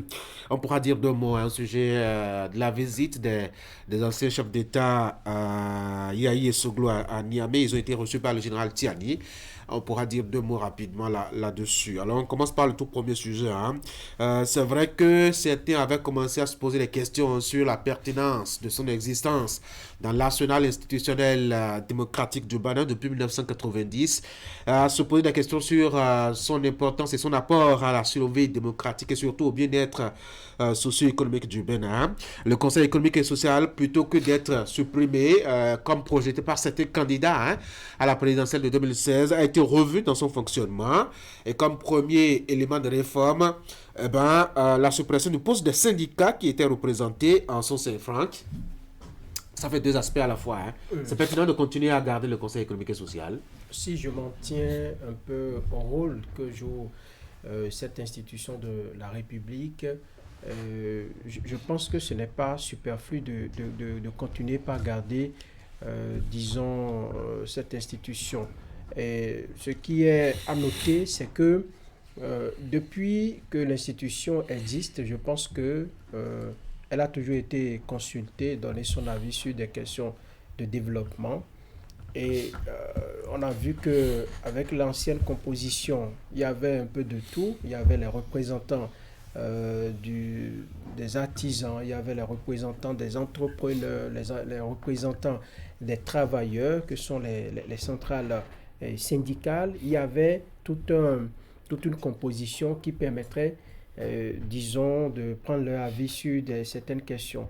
Maintenant, on ne va pas toujours pour voir si les avis qu'émettent les conseillers au niveau donc, du CES ont un impact sur les politiques de développement que nous avons. On ne va pas toujours vérifier si tout ce qui sort du CES change quelque chose à la politique qu'appliquent les dirigeants. Donc, si on n'a pas le temps de vérifier tout cela et qu'on fait un peu le bilan jusqu'aujourd'hui, on peut se dire, bon, ça a existé, ça a fait son petit bonhomme de chemin, ça a joué le rôle que ça devait jouer selon les tests, mais est-ce que cela impacte réellement ce que nous vivons nous tous dans le pays? Et ensuite, la composition avec cette nouvelle loi qui a été votée. On va venir tout à l'heure là-dessus, sur le départ des syndicats. William, est-ce que c'est vraiment pertinent de continuer à garder le CES? On a vu des candidats, comme je l'ai dit, à la présidentielle de 2016 annoncer leur intention de supprimer le CES, par exemple. Et ce n'est pas que le CES. Des gens s'en sont pris même à la HAC aussi, en son temps pour se demander sur à quoi ça servait cette institution aussi. Il y a beaucoup d'autres structures, la Haute Cour de justice, etc., dans son existence, en tout cas dans sa forme actuelle. Mais concentrons-nous sur le CES. Est-ce que c'est pertinent que ça continue d'exister?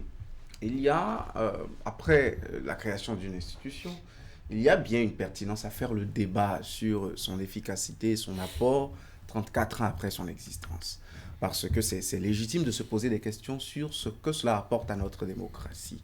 De ce point de vue, il n'est pas exclu de déposer sur la table le débat selon lequel le CES, qu'est-ce qu'il nous apporte. Maintenant, quand moi je vais à cette question, j'interroge le mandat du CES. Ils n'ont qu'un avis consultatif. C'est dans cette expression que je résume tout le rôle du CES en matière économique, en matière sociale, dans notre pays, les politiques de développement, les politiques publiques de tout genre, les initiatives.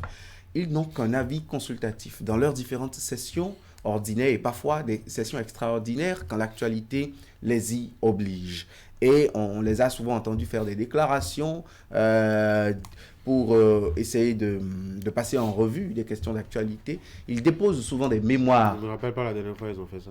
Non, ils font des déclarations à l'issue de leur session. La plupart du temps, le dernier jour de la session, ils disent qu'ils ont abordé tel sujet, ils retiennent telles autres choses, mais de façon parcellaire la plupart du temps, parce que leur interlocuteur privilégié, c'est l'ensemble de nos gouvernants. Ce ne sont pas les populations, ils n'ont pas à rendre compte aux populations, ils dialoguent et ils conseillent plutôt les gouvernants. Les gouvernants en tiennent-ils compte? Point d'interrogation, je ne sais pas ce que cela devient, mais quand même, dans ce rôle de conseil, dans ce rôle de conseiller, pour être plus précis si vous voulez, dans ce rôle qui leur est constitutionnellement dévolu, on les a vus à la tâche pendant plusieurs années. Maintenant, interrogeons aussi l'origine du CES. Le CES vient de la France. C'est des luttes liées à la Révolution française, liées à tous les mouvements du XXe siècle que vous connaissez relativement aux conditions des travailleurs. Le CES a une origine sociale, a une origine de la classe ouvrière, du prolétariat ambiant, de ceux-là qui voulaient discuter à la même table que les princes et rois de la cité, notamment les bourgeois. Donc, cela a fait que cette tradition a été maintenue de par le monde entier. Ça a même évolué. Aujourd'hui, on parle de conseil économique, social et environnemental dans certains pays. Et culturel dans d'autres. On a ajouté l'aspect culturel parce qu'on se dit, ce sont des débats auxquels il faut laisser les acteurs au plus haut niveau s'exprimer. La belle preuve, dans notre conseil économique et social, il n'a peut-être pas encore une envergure culturelle dans sa dénomination, mais vous voyez des acteurs culturels de certains niveaux présents là-dedans. Vous voyez des acteurs des associations de développement ayant milité pour l'écologie, l'environnement et beaucoup de choses. Au Bénin, il faut continuer à le maintenir. Moi, je pense que ce n'est pas superflu d'avoir une institution comme celle-là. S'il y a lieu de faire des réformes pour voir un peu plus d'efficacité, pour que ces conseils soient beaucoup plus utiles, ou lui donner un mandat légèrement coercitif vis-à-vis des pouvoirs publics qui sont ses interlocuteurs, pour moi, la réforme devait aller dans ce sens. On fera le débat tout à l'heure. Mais remettre en cause l'utilité ou l'existence même de l'institution, pour moi, cela n'est pas encore à l'ordre du jour. Ce n'est pas un débat, oui. Allô, Eric? Oui. Votre avis sur l'existence du Conseil économique et social? Je pense que ça a toujours son importance. Ça reste une institution de la République.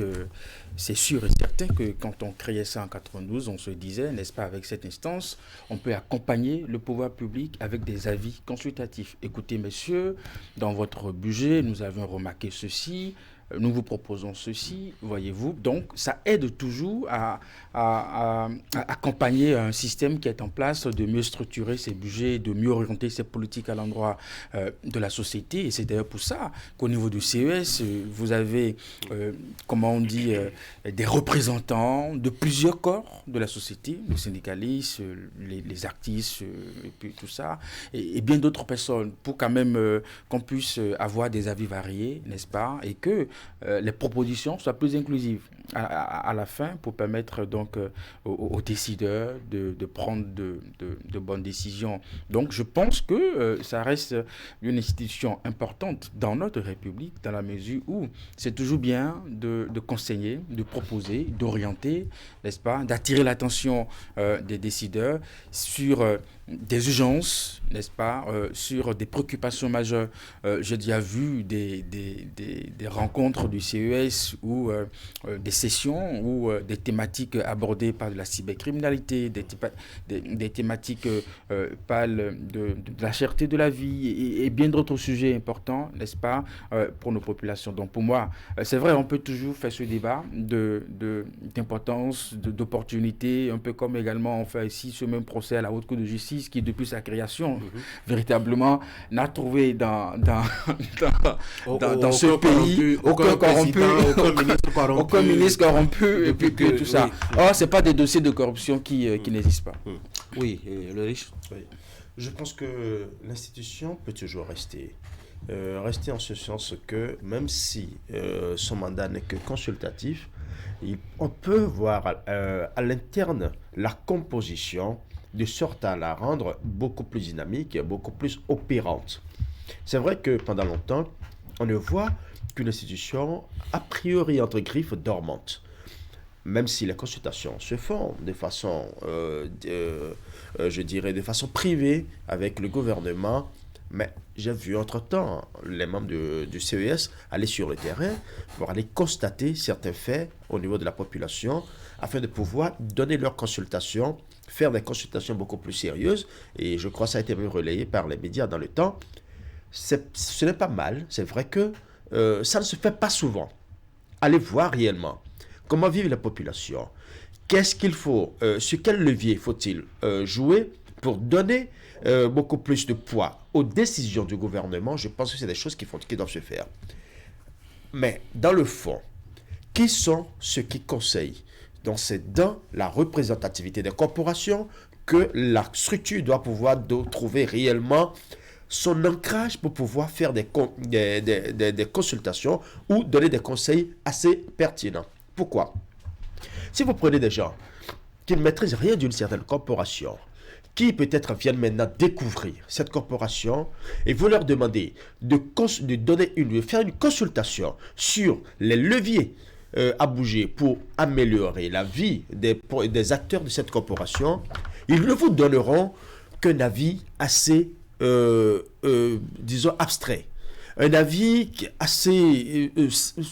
ne donne pas réellement, qui ne relève pas réellement de ce qui se passe dans la corporation en elle-même. Or, quand vous avez des gens qui sont au fait de la corporation, qui connaissent les difficultés de la corporation, qui savent réellement comment cette corporation-là a évolué, les difficultés que cette corporation a rencontrées jusqu'au moment où la consultation se demande, on est en mesure de dire avec précision, attention, on avait déjà essayé ceci, ça n'a pas marché, je voudrais qu'on tourne le sujet de telle manière. Donc la consultation demande une certaine compétence une certaine aptitude et une certaine connaissance. Donc, quand on a des gens qui sont véritablement au fait et qui peuvent véritablement opiner sur une corporation donnée afin de pouvoir l'aider, parce qu'ils sont là pour nous aider. Ils sont là pour nous aider, ils sont là pour aider le gouvernement à prendre des décisions sociales et économiques. Donc c'est important qu'on voit beaucoup plus le poids de la population à l'interne.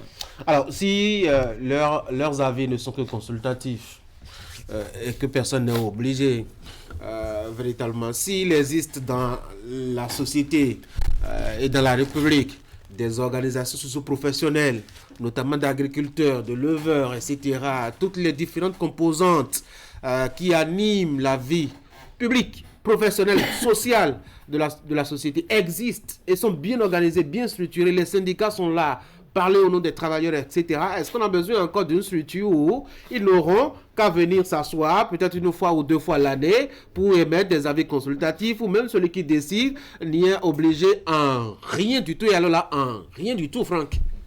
Non, moi je pense que remettre en cause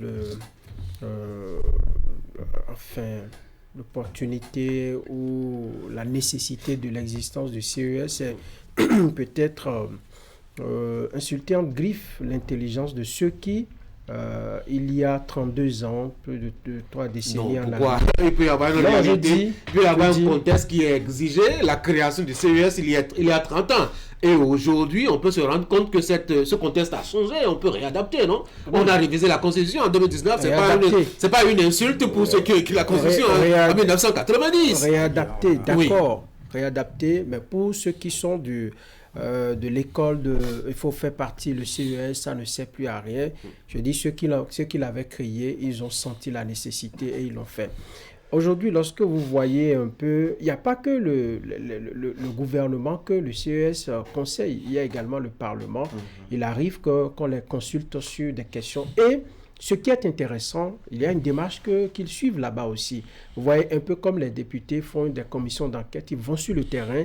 Les membres du CES, il leur arrive de descendre sur le terrain, d'aller toucher du doigt, n'est-ce pas, les conditions de vie. En quoi est-ce que le travail est tout différent, par exemple, des organisations de la société civile qui peuvent faire des travaux bien documentés, etc., et aller déposer des mémos, par exemple, au Parlement, ou déposer au cabinet d'un ministère, ou déposer, par exemple, à la présidence? En quoi est-ce que c'est différent? Alors, le canal d'expression de la société civile n'est pas le même, par exemple, que celui du CES. Le CES a un canevas qu'il faut suivre. La société civile peut aller par les dénonciations. Je ne vois pas le CES. Le CES formule plutôt des approches de solutions. On donne des pistes à suivre pour régler tel ou tel problème. Au niveau de la société civile, on peut appeler la presse et dire, écoutez, dans tel secteur, il y a corruption, il y a ci, il y a ça. On peut brandir même des...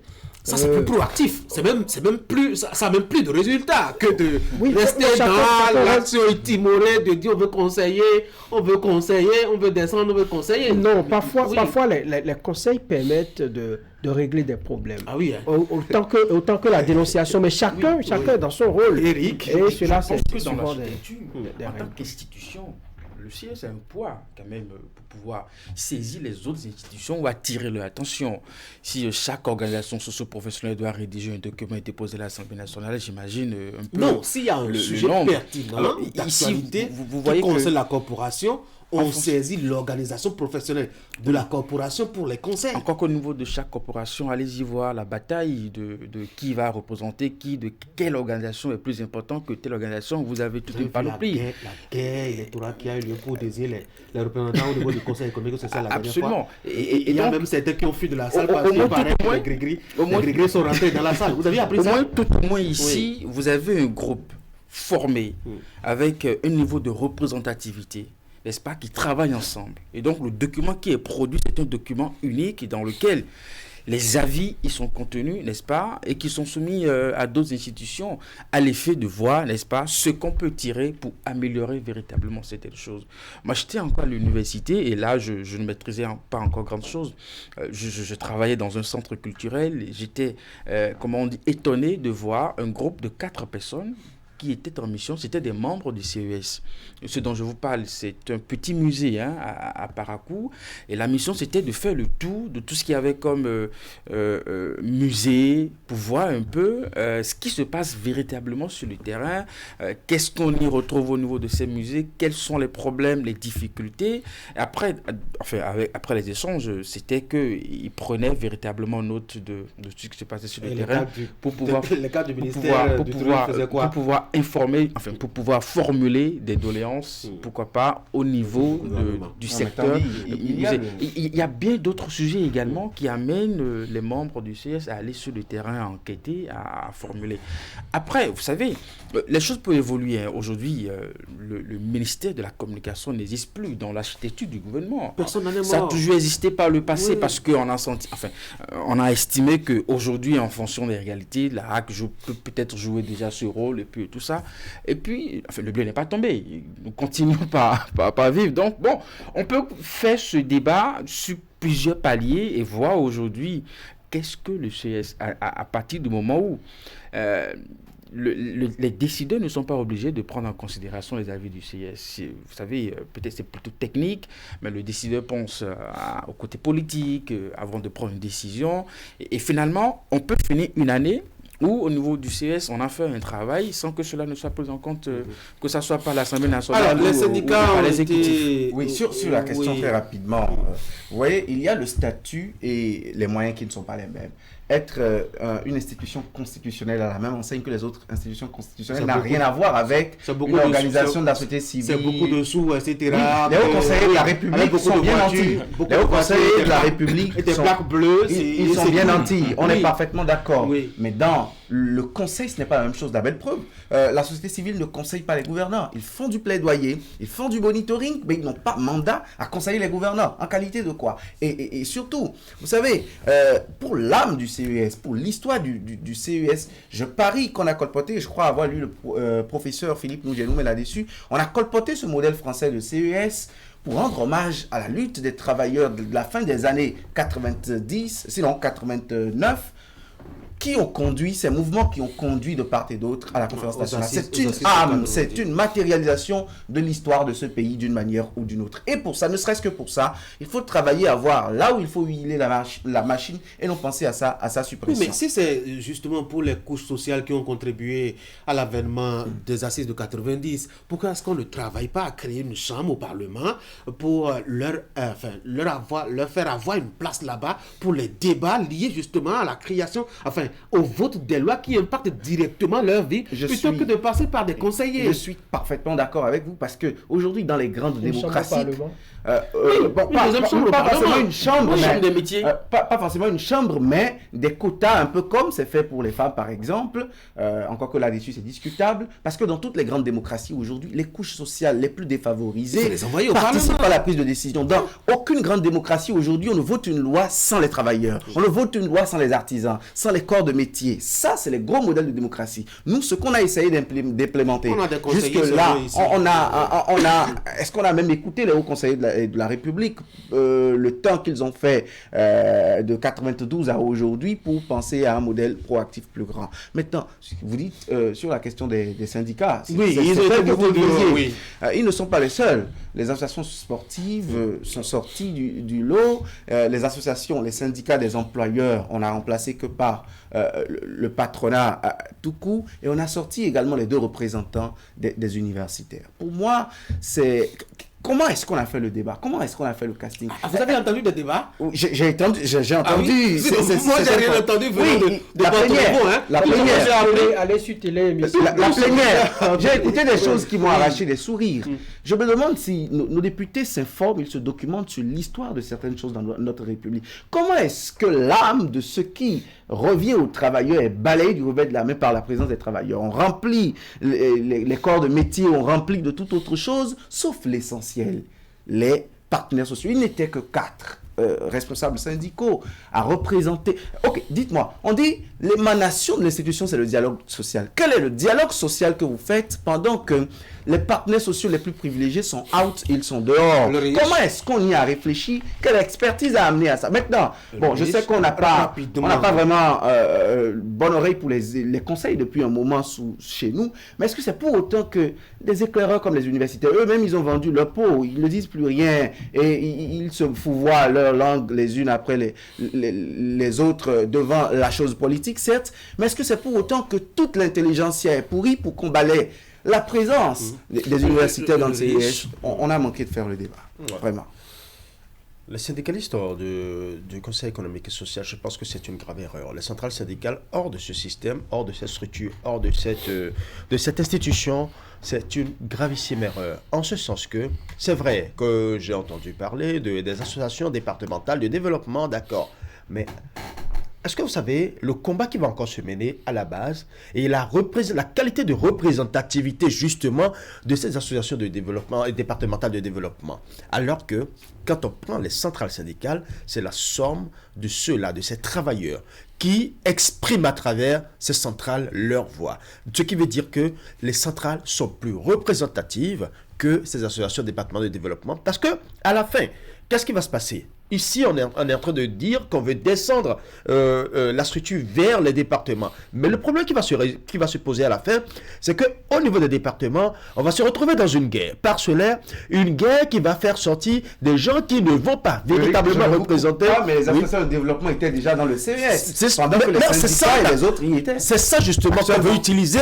C'est justement cet aspect seulement qu'on veut utiliser pour justifier le départ des centrales syndicales. Alors que le véritable problème qui se pose là actuellement, c'est que ces représentants ne pourront véritablement pas parler au nom des structures, au nom des corporations qui ont ce problème-là. L'autre aspect qu'il faut voir de très près, c'est qu'aujourd'hui, quand nous prenons des décisions, parce on parle de politique publique, au niveau des politiques publiques, il faut d'abord chercher à savoir de quoi le peuple a besoin, de quoi les corporations ont besoin, de quoi les sociétés ont besoin. Évaluer leurs besoins d'abord avant de tailler la politique sur cette mesure. Si vous n'évaluez pas et que vous taillez la politique, peut-être que j'ai besoin de l'eau. Et pendant que vous venez, vous m'offrez autre chose que l'eau. Et là, je vais vous dire, c'est bien. Merci, j'ai aimé l'eau que vous m'avez apportée. Mais là, tout de suite, j'ai cruellement et vitalement besoin de l'eau. C'est là l'importance déjà du CES. Et l'autre chose encore, quand on finit de faire la politique, le CES doit encore retourner sur le terrain pour évaluer cette politique mise en place, évaluer son impact et faire encore des propositions aux décideurs. C'est-à-dire que, est-ce que l'eau qu'on a apportée aux populations, est-ce que véritablement c'est de cette eau, de cette qualité d'eau que le peuple et la population a besoin? Est-ce que véritablement ce qu'on apporte à cette corporation, c'est de ça qu'elle a véritablement besoin, ou la décision qu'on a prise, est-ce qu'elle a été appliquée comme cela se doit pour donner les résultats qu'il faut? Je pense que si véritablement on a besoin, on veut que le CES fasse son travail, il faut qu'on lui donne le CES pour l'arme qu'il faut. Et quand on enlève tout l'intelligentsia de cette instance, on se pose la question de savoir, est-ce que véritablement on veut les résultats ou on veut juste avoir une coquille vide? Les syndicats, partis ils ne sont pas les seuls. Oui, ils ne sont pas les seuls. Je me demande bien les raisons pour lesquelles on a restructuré la loi ainsi. Et lorsque je lis un peu la conclusion à laquelle a abouti la commission des lois au Parlement, dit, au regard de ces raisons, je vous en ai parlé, la commission estime que sa structuration devrait lui permettre de se rapprocher des populations et que sa composition doit être à la hauteur des défis actuels. Quels sont les défis actuels? C'est les populations, il y a le chômage, il y a les conditions de vie des travailleurs, il y a. Et pour rapprocher l'institution des populations qui sont faites en grande partie des travailleurs, on supprime les postes qui reviennent aux travailleurs. Bon, je ne sais pas. Ça, c'est la commission des lois qui l'a dit. Mais pour moi, ça me pose un petit problème. Ça me pose un problème dans le sens que, vous avez dit par exemple, le sport, ça représente quelque chose de très important dans la vie des populations. Il y a des fédérations, il y a les fédérations. Non, les fédérations ne sont pas une institution constitutionnelle. Ces fédérations. Comment est-ce qu'aujourd'hui, vous dites, bon, que le CES c'est une institution, c'est ceci, c'est une image, etc. D'accord, mais comment est-ce que, enfin, quel est le partenaire idéal pour parler, par exemple, du football sérieusement, et alors des mots du football, et comment développer le football au Bénin? Quel est le partenaire idéal si ce n'est pas la fédération, les acteurs membres de cette fédération que le CES? Ce qui se passe, malgré toute la volonté d'une fédération, si les pouvoirs publics en face ne sont pas suffisamment conseillés, ne sont pas suffisamment éclairés, le phénomène camerounais est ce qu'il se passe de façon la plus idéale. Oui, mais comment alors le médiateur de la République pour mettre les deux parties ensemble pour discuter sur ce débat que nous faisons, avant que Franck reprenne rapidement la parole. Quand les députés trouvent le temps d'aller dépiécer cette loi pour lui enlever sa moelle osseuse, au moment où ils ne réfléchissent pas à trouver des moyens de coercition par rapport aux pouvoirs publics qui sont concernés, notamment eux, le Parlement. Quand les associations de la société civile leur ont déposé des mémoires pour le code électoral, ils ont jeté ça par la fenêtre. Ils peuvent faire ça dans le document du CES. Maintenant, au lieu de travailler à écouter davantage le CES, pour que les gouvernants écoutent mieux le CES, ils ont travaillé plutôt à enlever l'âme, à mettre des gens regroupés quartier par quartier, à mettre des corps d'artisans. Je ne suis pas sévère. Mais dans un pays, on ne s'écoute pas. On ne peut pas faire de la place au dialogue. Il n'y a que ceux qui gouvernent qui sont intelligents et ils ne nous amèneront qu'où ils vont. Le CES est là, on ne d'accord pas et on ne fait pas de débat. Oui, mais voilà, par exemple, on va dépassionner le débat. C'est-à-dire on n'est pas passionné, on parle de choses. On voit que bon, au niveau de William, ça monte un petit peu. Alors, moi, je voudrais dire que on a manqué un peu l'occasion de pouvoir redonner au CES parce que dans quelques années, des gens viendront vous dire que ce qui est fait là, qu'il faut revoir cela. Parce que les défis actuels, l'évolution que nous observons du monde aujourd'hui, l'avenir appartient aux jeunes. Les jeunes, ce sont les travailleurs. Les jeunes, ce sont ceux qui sont dans les métiers aujourd'hui, le sport. Vous voyez, il y a des pays qui se sont élevés au rang des grandes nations, rien que par le sport. Il y a des individus pris personnellement qui sont à l'extérieur, qui jouent et qui rehaussent le nom de leur État. Si vous n'avez pas les cercles ou les canaux par lesquels vous pouvez apporter votre plus au développement du sport. Vous avez parlé des fédérations. Les fédérations, eux, ils s'occupent, n'est-ce pas, du sport. Ils prennent les mesures techniques. Ils ont un budget pour ça. Mais ce qu'ils font au niveau de la fédération, ça ne peut pas apporter plus au vote de loi, par exemple. Au niveau du Conseil économique et social, la loi leur a tracé le couloir pour faire des propositions. Vous parlez comme si dès que le Conseil économique et social émet des idées, qu'on l'adopte en même temps et qu'on vote une loi. Non, lorsque c'est pertinent, moi j'estime que... Qui juge de la pertinence? Bon, c'est à toi, on remet ces concepts-là.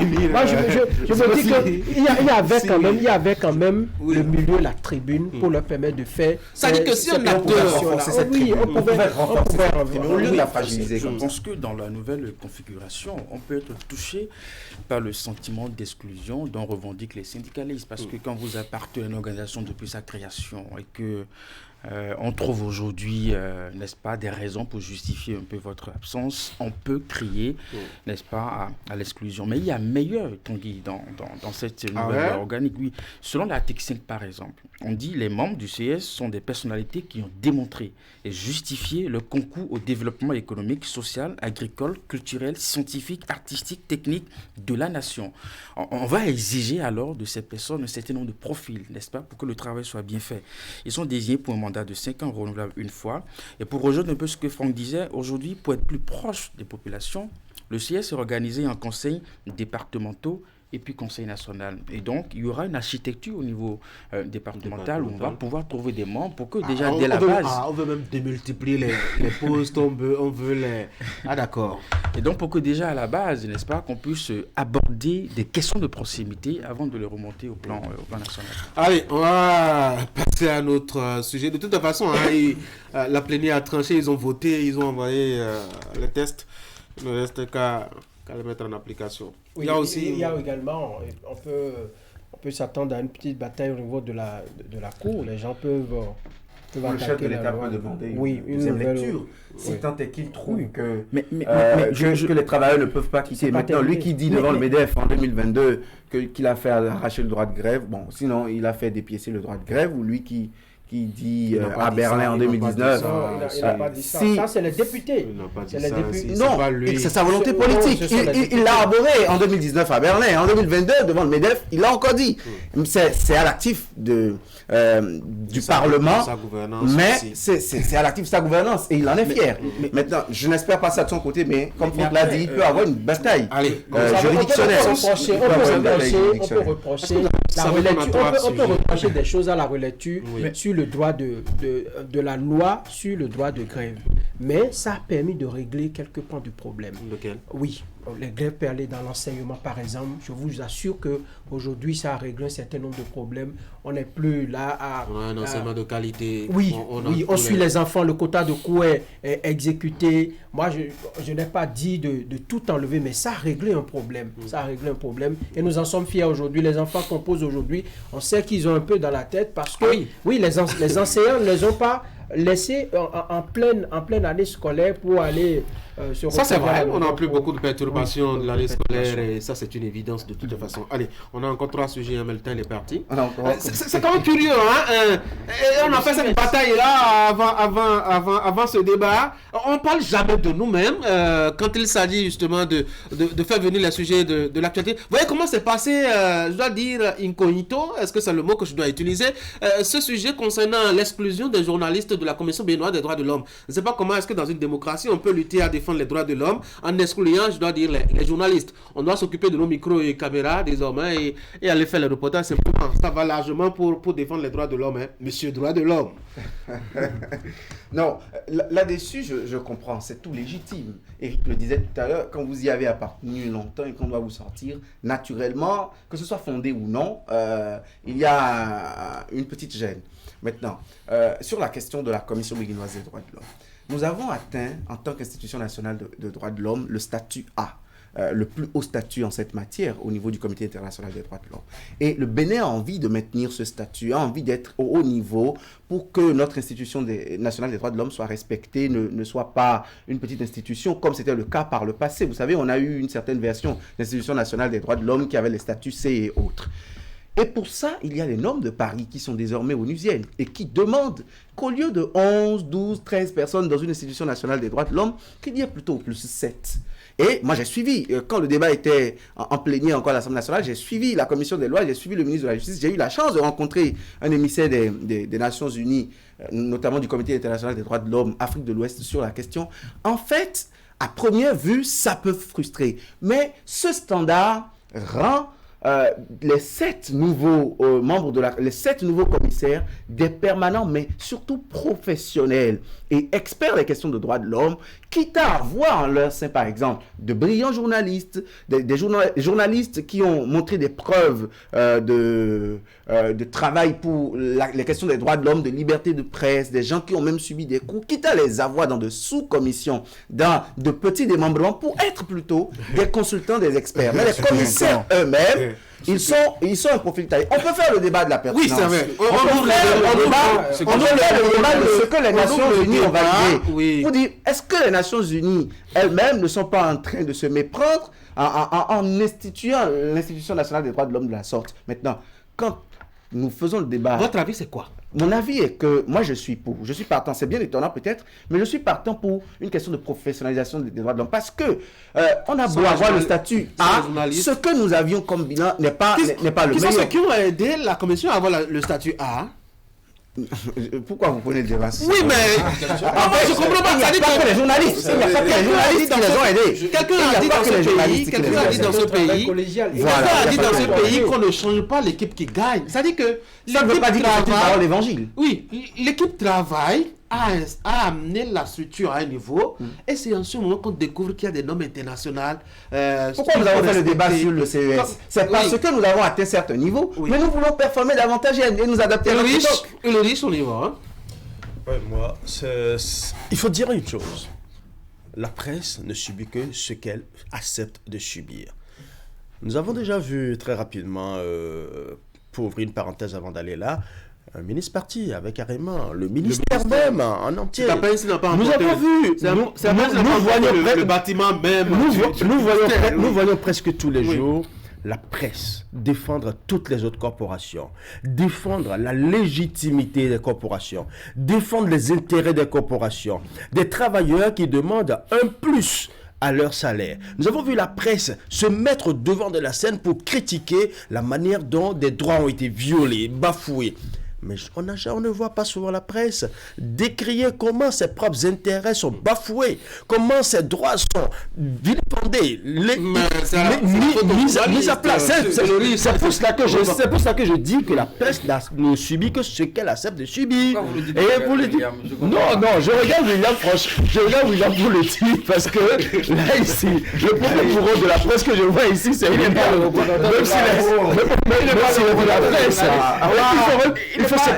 Il faut simplement reconnaître que même si aujourd'hui la CVDH a atteint ce niveau, ce n'est pas sans l'apport de la presse, ce n'est pas sans le soutien de la presse, ce n'est pas sans la présence de la presse, ce qui veut dire que la presse joue un rôle important, un rôle assez, je dirais, importantissime dans son évolution. Non, assez parce que aujourd'hui, seront dans les commissions. Et aujourd'hui, quand on parle de commission, on verra bien l'effet que ça va donner dans les commissions. Et c'est après peut-être qu'on va trouver que la presse n'est pas assez outillée, n'est pas assez impliquée dans le système. Et on va commencer par faire de grandes campagnes de communication pour dire oui, il faut maintenant qu'on communique sur les actions, les décisions de la CVDH. Vous pensez, il faut nécessairement impliquer la presse. C'est quand vient le moment où on a besoin de la presse, qu'on connaît son importance, mais quand la presse aide à atteindre un niveau donné, on estime que oui, ils sont plus importants. On peut les sortir de maintenir la norme internationale. Oui. Est-ce que vous souscrivez à des conventions au plan international, où vous êtes membre ou partie prenante à des institutions comme l'ONU, l'Union africaine, tout ce que vous savez, en tout cas hors de nos frontières, il y a parfois qu'on est contraint de respecter certaines normes. Et c'est là que je rejoins un peu William, si ce sont des normes qui ont été posées par... Les normes de Paris. Voilà, les normes de Paris. En plus. Donc, il faut parfois souffrir. Le débat des syndicalistes aussi, c'est une question de normes. On a dépassé, on a fini avec le débat des syndicalistes. Nous sommes des journalistes. Donc, il faut parfois souffrir. C'est difficile, mais c'est vous qui avez librement ce qui est à ces tests-là, à ces conventions. Mais lorsqu'on a fini de dire cela, vous savez, j'ai lu dans la presse la dernière fois que Pasteur a jeté son dévolu sur une jeune fille de 16 ans, quelque part dans la Donga. Il en avait l'habitude quand on l'a surpris et tout ça. Mais les journalistes constituent des sources intarissables d'informations qui peuvent orienter les actions qui peuvent être menées pour essayer de garantir les droits. Vous savez, quand on est sur le terrain, on voit beaucoup de choses qu'on ne peut même pas transcrire dans les colonnes, à la télévision, encore plus à la radio, vous ne pouvez pas le dire. Mais lorsque vous appartenez à des institutions du genre, à des structures du genre qui peuvent porter vos voix plus haut, moi je pense que la meilleure façon, c'est de leur laisser leur place. Et c'est là que malheureusement je ne peux plus soutenir. Je ne comprends vraiment plus les normes de Paris, les normes d'accord, les normes de commission. Donc il nous faut cette place-là pour davantage. Moi je reviens un peu en arrière pour les syndicalistes. Vous savez, l'absence des syndicalistes au niveau du CES n'est pas l'absence des travailleurs, parce que nous avons toujours d'autres corps de métier de travailleurs représentés. Alors sur le sujet, moi j'ai vraiment pas compris comment on a pu produire une telle configuration, n'est-ce pas, sans les médias. Si les journalistes décident de se taire sur toutes les déviances, les atteintes liées aux droits de l'homme, je vais demander aux journalistes de commencer à se taire, les questions les médias. On va mettre notre A, non? C'est notre A, n'est-ce pas? Oui. On ne peut pas continuer. Je veux avoir journaliste. Parce que ce qui s'est passé, parce que nos amis, parce que si les journalistes décident de faire preuve de silence de toutes les questions de violence liées aux questions de droits de l'homme, cette décision n'hésiterait même pas. On n'entendra même jamais parler de la commission des droits de l'homme, tout ça. Même pas. On ne peut même pas appeler le nom, c'est pas dans un élément. Si ce qui s'est passé à Djougou, on a pu remonter l'information, c'est parce que ça a été traité. C'est ça. Parce que ça a été traité. Ils ne peuvent pas couvrir l'ensemble du territoire national à la recherche de qui a fait, à la recherche de qui a fait quoi, de qui n'a pas fait quoi, de qui a fait quoi, de qui n'a pas fait quoi. Et après, c'est vrai. nous-mêmes, nous n'assurons pas notre propre défense. Et c'est là que, quand j'entends d'une oreille ce que dit William, je me dis, bon, si c'est de cette façon que nous-mêmes nous sommes victimes de ce qui nous arrive. C'est clair. On ne peut pas comprendre ça. Moi, j'estime que des 7 membres, on doit pouvoir se battre et trouver une place pour les... Non, c'est fini. La loi est... Oui, c'est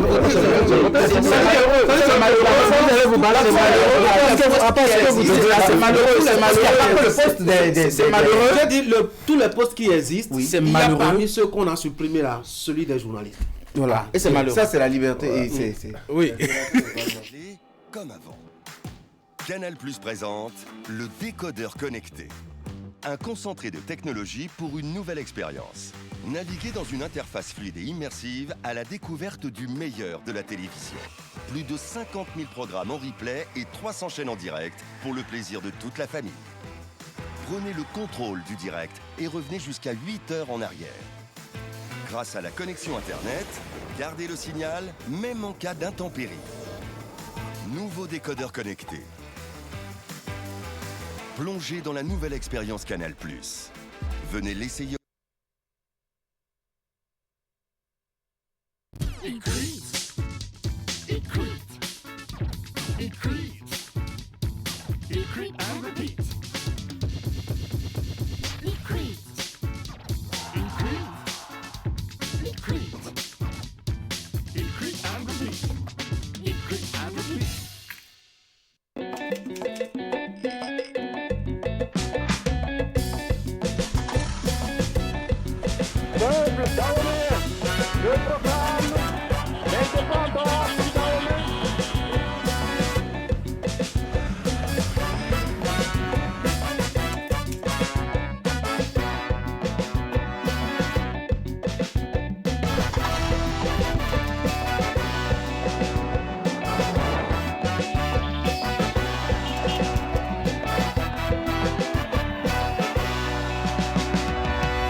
La Béninoise, de génération en génération. Qualité Sobebra.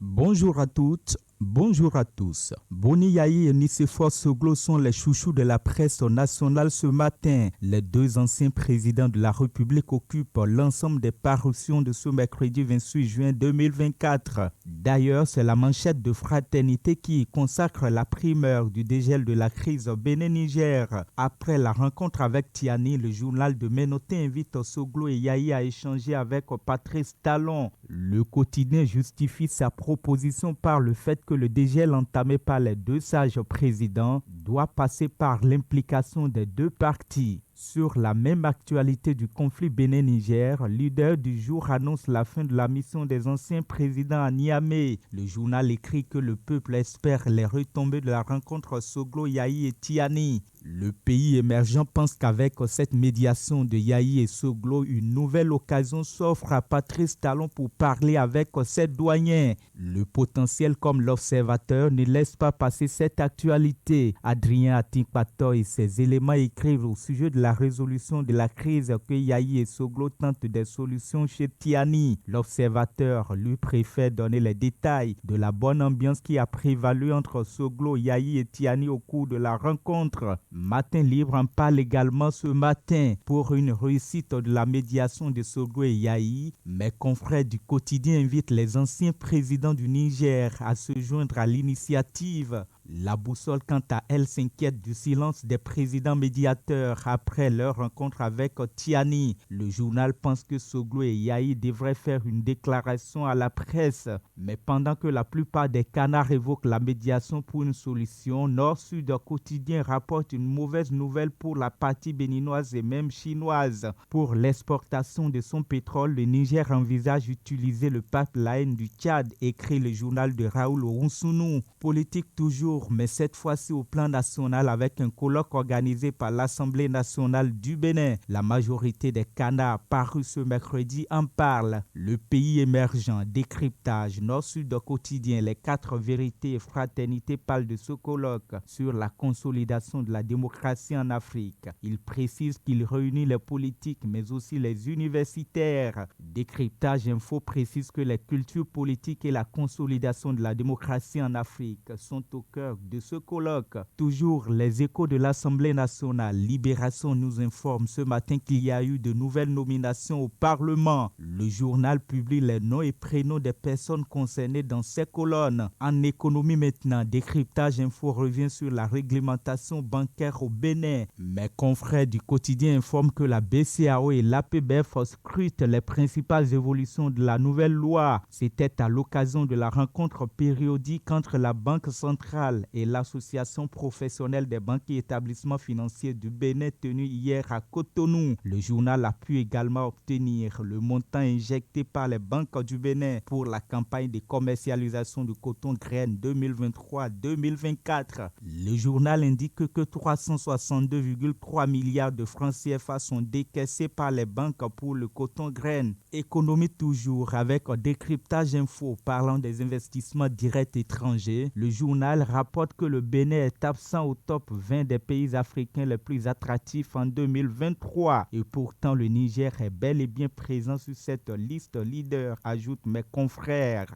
Pêle-mêle justice et société, d'abord avec le potentiel qui évoque la déviance dans le cercle religieux à Yougou. Pour viol sur mineur, le pasteur Zounli condamné à 36 mois de prison. Charlatanisme, profanation des tombes et menaces de mort, le redoutable féticheur Gaillon devant le juge ce jour. Et pour finir, cette mauvaise nouvelle pour le Bénin et la communauté musulmane que rapporte Nord-Sud quotidien. Hajj 2024, le Bénin enregistre un décès dans le rang des pèlerins en Arabie Saoudite. C'est la fin de cette revue de presse. À bientôt.